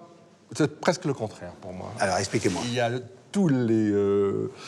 c'est plutôt la femme objet, parce que c'est une femme qui est isolée dans son costume, qui est isolée au milieu de sa crinoline, qui fait quelquefois 2-3 mètres d'envergure, et qui est, à mon sens, une manière de montrer qu'elle n'a pas besoin de travailler, justement. Parce que la crinoline n'était absolument pas portée par les gens qui travaillaient.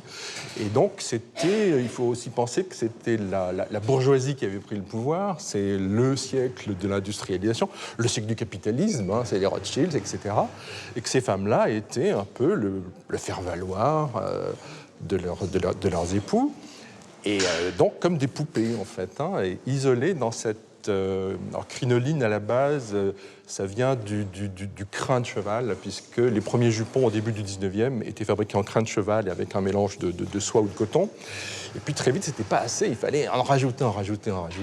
Et c'est là que sont arrivées les baleines, les os de baleine, l'osier, le cuir, le métal. Et ce qui fait que quand elles prenaient quelquefois les bourgeoises qui n'avaient pas d'attelage particulier, quand elles prenaient le coche ou la diligence, on les voit, il y a certaines photos qui montrent les crinolines accrochées derrière. Alors imaginez ça aujourd'hui, quand à l'arrêt du bus, tout le monde qui enlève les dessous, qui les accroche.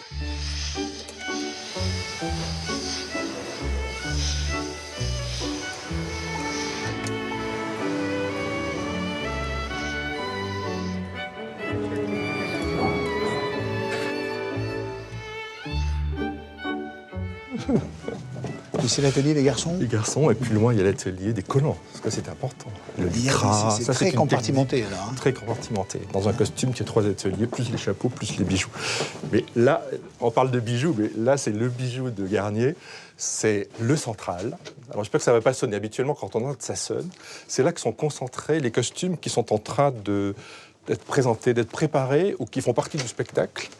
Et c'est le seul endroit de l'opéra qui est dans son jus et qui est classé monument historique. Le central. C'est un lieu qui n'a pas bougé depuis la création de l'opéra? Qui n'a pas bougé, qui n'a pas le droit de bouger. C'est le lieu où les petites danseuses de Degas venaient chercher leurs chaussons, leur tutu au repos, leur manche-ballon, et où on continue à travailler tous les jours. Le jour de l'inauguration de l'opéra, on joue un ballet, La Source. On donne un acte de La Source qu'on a repris, qui n'avait jamais été repris jusqu'à l'an dernier, jusqu'en 2012. Et j'ai eu la chance d'en dessiner les costumes, avec ce souci d'être à la fois encore dans l'époque, mais de faire un ballet d'aujourd'hui, tout en gardant la magie de la période. Et c'est le moment où la crinoline, qu'on a pu appeler elliptique, puisqu'elle n'était plus concentrique, mais avec une traîne derrière, qu'on voit ici. Et très vite, la guerre de 70 est arrivée, et là, les filles ont commencé à ramener cette ampleur, qui était quand même un petit peu embarrassante, surtout en temps de guerre, sur l'arrière, et c'est devenu la tournure qu'on a appelée le cul de Paris, ce que je trouve formidable. Faux cul, ça c'est moins joli, mais cul de Paris. Et même à l'étranger aujourd'hui, quand on parle de l'histoire de la mode en France, aux États-Unis, en Angleterre, en Allemagne, on parle de cul de Paris. Et moi, j'ai fait un peu ma carrière couture sur l'histoire du pouf, parce que j'avais des interviews dans une maison qui s'appelait Patou.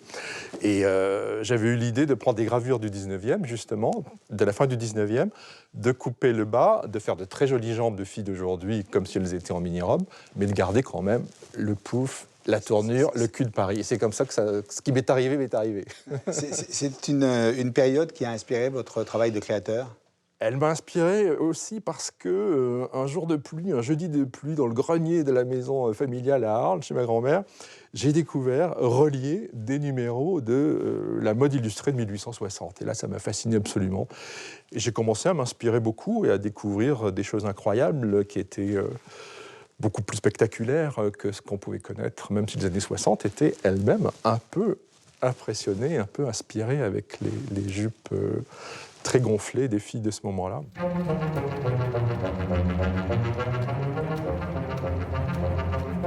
Affranchies et libres, les courtisanes inspirent aussi les peintres. L'un d'eux, Édouard Manet, va d'ailleurs se faire connaître grâce à une toile, Le Déjeuner sur l'herbe. Un déjeuner qui réunit 2 jeunes hommes et une femme entièrement nue.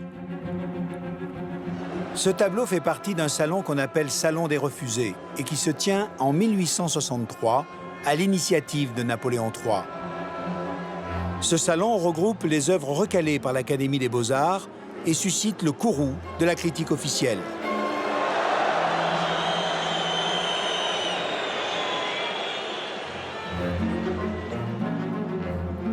Avec son Déjeuner sur l'herbe, en étant témoin de son époque, Manet provoque le scandale. Manet dévoile un aspect des mœurs contemporaines de façon directe, de façon brutale, sans ménager son public. Manet lève le voile sur une réalité bien connue de ses contemporains, mais qui n'a pas droit de citer dans la peinture. On ne montre pas ça en peinture. Aujourd'hui encore, on a l'impression de surprendre une scène qu'on ne devrait pas voir. La peinture de Manet est jugée vulgaire, absurde, trop réaliste, incompréhensible. Il sera même accusé de ne pas savoir peindre, de ne pas savoir utiliser les couleurs, de ne pas savoir modeler le corps féminin. Il va être le grand refusé. Et il va appuyer sa carrière, qui va justement courir tout le Second Empire, sur ce premier choc. Sous le Second Empire, le bon goût s'exprime dans ce genre de toile. Un nu idéalisé, irréel. Cette Vénus de Cabanel, exposée la même année au Salon officiel, sera achetée par Napoléon III. Manet, de son côté, persiste et signe. Il travaille à sa nouvelle toile, Olympia, qui, une fois encore, représente une courtisane totalement nue, offerte. Malgré le nouveau scandale, la toile est acceptée par l'Académie. Manet devient incontournable.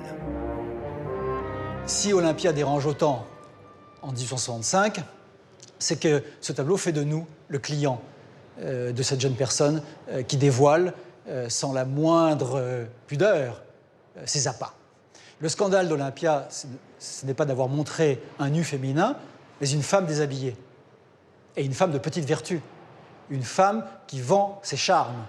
Le tableau désigne directement la prostitution du Second Empire.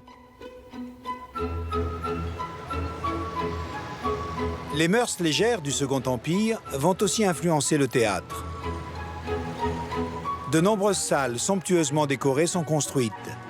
Le théâtre de la Ville, celui du Châtelet, le cirque d'hiver. Un nouveau genre théâtral fait son apparition, le théâtre de boulevard qui met en scène les relations extra-conjugales très répandues sous le Second Empire. Ses auteurs s'appellent Labiche, Feydeau, l'une des pièces les plus célèbres de Georges Feydeau, Tailleur pour dames. Moulino! Maman? Ne m'appelez pas maman, Moulino! Mère de ma femme? Je n'irai pas par 4 chemins. Connaissez-vous ce gant? Si je... Oh, parce que je l'ai cherché, celui-là. Pas tous. À qui est-il, ce gant? Mais à qui? Mais à moi, maman, à moi. À vous? Mais oui. De cette taille-là? Mais oui, maman, mais oui. C'est pour rapetisser la main, vous savez, en ramenant le pouce comme ça et en allongeant les doigts. Voilà, vous voyez, c'est plus gracieux pour un homme. Voilà. Ne me bernez pas, Moulino. Surtout ne me bernez pas. C'est un gant de femme. Mais oui, ça a l'air. Ça a l'air, c'est parce qu'il a été mouillé. Il a plus dessus, alors il a rétréci. Et la longueur? Mais précisément, il a rétréci et allongé. C'est l'eau. Il a gagné en longueur ce qu'il a perdu en largeur. Ça fait toujours cet effet-là, maman. Tenez, par exemple, vous seriez mouillé.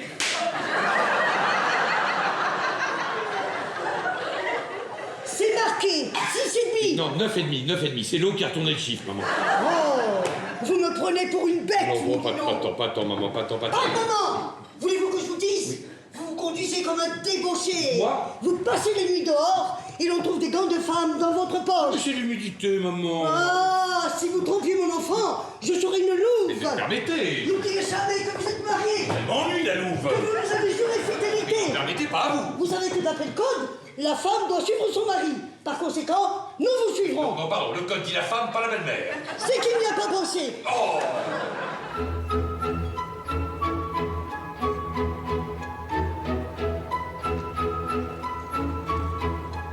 Le théâtre des Bouffes parisiens est un théâtre où se presse le tout Paris. Il est dirigé par Jacques Offenbach.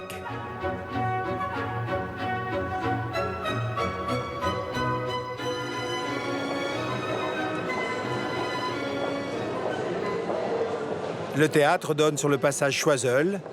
Pierre Arditi m'y a donné rendez-vous.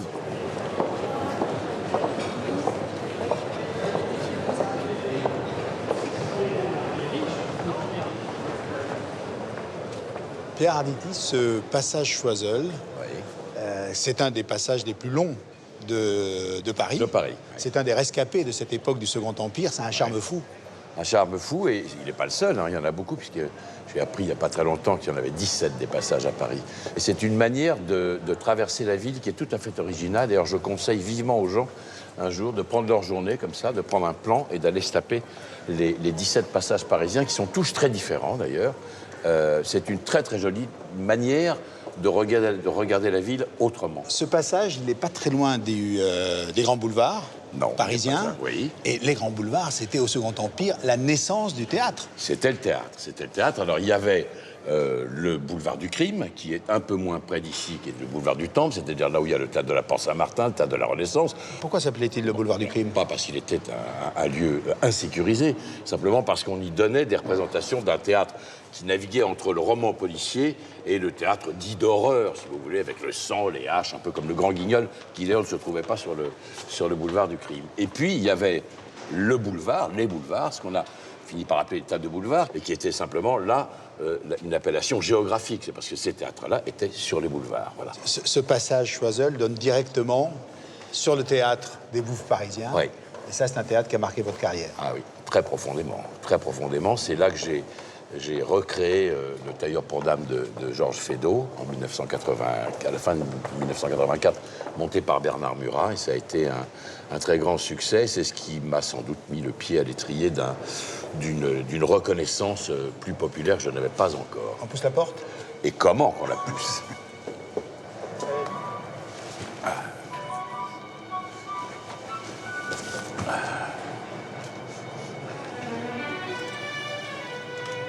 Bon, alors, voilà, suivez-moi. Faites attention, il est marqué « Attention, hauteur limitée », donc vous allez vous décapiter si vous ne baissez pas votre tête. Voilà. Là, c'est la hauteur. Hein, voilà.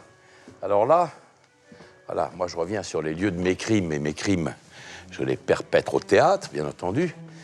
Hein, voilà. C'est formidable. Ce théâtre magnifique, qui est le deuxième théâtre d'Offenbach. Hein, là, on est en plein Napoléon III, bien sûr. Et comme toujours, aujourd'hui, ce théâtre me semble minuscule, et quand j'y ai joué il y a 25 ans, ça me paraissait démesuré. Je me disais que jamais je pourrais parler dans une surface. Ça, c'est l'effet souvenir. Hein. C'est l'effet enfance, quoi. C'est-à-dire que, comme tous les enfants, on grandit les lieux, puis quand on revient un demi-siècle après, on s'aperçoit que c'était finalement pas si grand que ça. Voilà, mais c'est beau, c'est beau. Venez, je vais vous montrer autre chose, et je vais me le remontrer à moi-même. Ma loge. Ah, la loge. Enfin, ce qui a été ma loge. Pas seulement à moi, mais c'était la mienne aussi. Voilà, faites attention à votre tête. Ça va pas aider d'avoir une taille pareille. C'est un véritable labyrinthe. Voilà. Ah oui, c'est un labyrinthe. Voilà. Et là... Et voilà.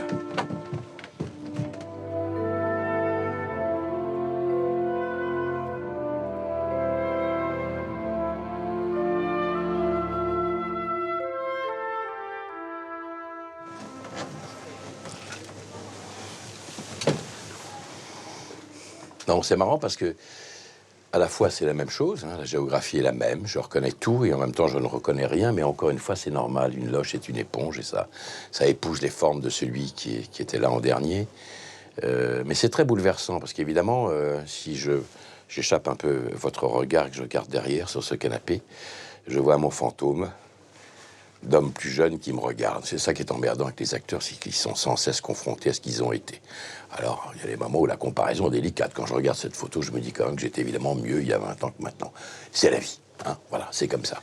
Pierre, sous le Second Empire, naissent les prémices de la culture populaire, et en particulier le théâtre de boulevard. Le théâtre de boulevard, alors oui, bien sûr, cette expression qu'on emploie aujourd'hui... De façon un peu péjorative. Pas un peu, si péjorative. Alors qu'à l'époque, c'était simplement, on situait le lieu géographiquement. Les théâtres étaient sur le boulevard, les boulevards, voilà. Mais avec le temps, on ne sait pas pourquoi d'ailleurs, ça a pris ce sens-là. Parce que il y a ce qu'on a appelé, alors il y avait le boulevard du crime, on en a parlé tout à l'heure, qui était le boulevard du temps, mais il y avait aussi d'autres boulevards, le boulevard des Capucines, le boulevard des Italiens, et il y avait ce qu'on appelait l'esprit de boulevard. Et cet esprit-là, c'était un esprit qui était véhiculé par des jeunes gens qui étaient plutôt des intellos, qui se baladaient sur ces fameux boulevards, qui allaient voir ces pièces, qui se foutaient aux terrasses des cafés, en particulier du café de Paris, et qui regardaient les bourgeois pour se foutre de leur gueule. Mais c'était des... Il y en avait là-dedans. Il y avait Tristan Bernard, il y avait Laviche, il y avait Feydeau, il y avait tous ces gens-là. Alors, à un moment donné, pourquoi est-ce que ça a pris ce sens? On ne sait pas. Parce que, comme toujours, on prend les choses, on les jette aux orties, et puis 40 ans plus tard, on les encense. Je vais faire un raccourci rapide, mais parce qu'il m'exaspère. Quand on voit aujourd'hui l'hommage qu'on rend à Louis de Funès et qui est tout à fait légitime, mais il faut quand même se souvenir, moi, malheureusement pour eux, j'ai vécu suffisamment longtemps pour avoir... À l'époque, il a été vilipendé. Il n'a pas été vilipendé, c'est-à-dire qu'à l'époque de la Grande Vadrouille, il y a eu des articles dans les journaux, et qui sont des journaux de mon bord à moi, qui disaient qu'on devait boycotter ces films-là parce qu'ils étaient fascisants, parce qu'ils réduisaient l'intelligence générale du peuple français, qu'il fallait pas y aller. Alors maintenant, pour s'entendre dire que Houry et De Funès étaient des génies, oui, ils sont des génies, oui, ils l'étaient il y a 40 ans déjà. Ça vous agace? Mais c'est insupportable, je supporte pas. Le problème, c'est pas d'être à la mode, le problème, c'est d'être moderne, c'est-à-dire c'est de traverser le temps. Et comme par hasard, ce théâtre-là, puisqu'on parle de Napoléon III, on parle de Labiche qui est antérieur, mais on parle de Feydeau, puisque j'ai joué Feydeau ici, moi. Bon, Feydeau qui dirigeait ses acteurs au piano, parce qu'il considérait que c'était le seul moyen de leur donner le rythme du spectacle. Alors ils se mettaient au piano, et puis ils faisaient bon, et puis ça leur donnait apparemment le rythme que Feydeau voulait avoir pour ses pièces. Moi j'ai donc créé cette pièce qui a été créée par Félix Galipeau, qui était l'un des acteurs vedettes de la troupe de Feydeau, et qui de temps en temps, le Félix Galipeau en question, allait jouer chez les particuliers. Il disait des textes humoristiques, ou il donnait des extraits de pièces, et on appelait ça les galipettes. Voilà, le mot galipette vient de Félix Galipeau. Bon, Feydeau, qu'on met au pinacle aujourd'hui, lui aussi, il a été vilipendé. Parce que c'était sous prétexte, c'était distrayant, donc par conséquent, il n'y avait pas une pensée qui courait derrière. Mais enfin, aujourd'hui, tout le monde s'accorde à dire que Feydeau, chez Feydeau, il y a déjà les traces de pas de Ionesco qui traînent dans un coin. Il est un des pères du théâtre de l'absurde. Il est quelqu'un qui dégomme à boulet rouge cette bourgeoisie qui était la sienne, celle de son époque, et qui, à un moment donné, montre cette chose tout à fait extraordinaire, c'est qu'au fond, dans les pièces de Feydeau, tout est possible parce que personne n'écoute personne. Si on avait un, simplement, qui s'amusait à tendre l'oreille pour savoir ce qu'on dit, les quiproquos de Feydeau n'existerait plus. Ça voulait simplement dire que cette société-là n'écoutait rien d'autre que le bruit qu'elle avait envie d'entendre. Bon, je suis absolument désolé, ce sont des thèmes tout à fait contemporains, tout ça. D'ailleurs, aujourd'hui, on fait avec Feydeau comme ce qu'on fait avec De Funès, on remet ça au pinacle après avoir balancé dessus. Mais qu'est-ce qu'on a envie de répondre à ça? On a envie de répondre qu'à un moment donné, ces gens qui ont déconseillé d'aller voir La Grande Vadrouille, qui ont pensé que Feydeau était un auteur mineur, qui continuent de penser que Guitry est un auteur qui ne vaut pas la peine, on a envie de leur répondre qu'il est des lettres qu'il vaut mieux recevoir plutôt que de les avoir écrites, tant elles déshonorent leurs auteurs. Après la défaite de la France dans la guerre qui l'oppose à la Prusse en 1870, le peuple parisien, conduit par les députés républicains, impose la proclamation de la République. Napoléon III et Eugénie, déchus, sont contraints à l'exil en Angleterre.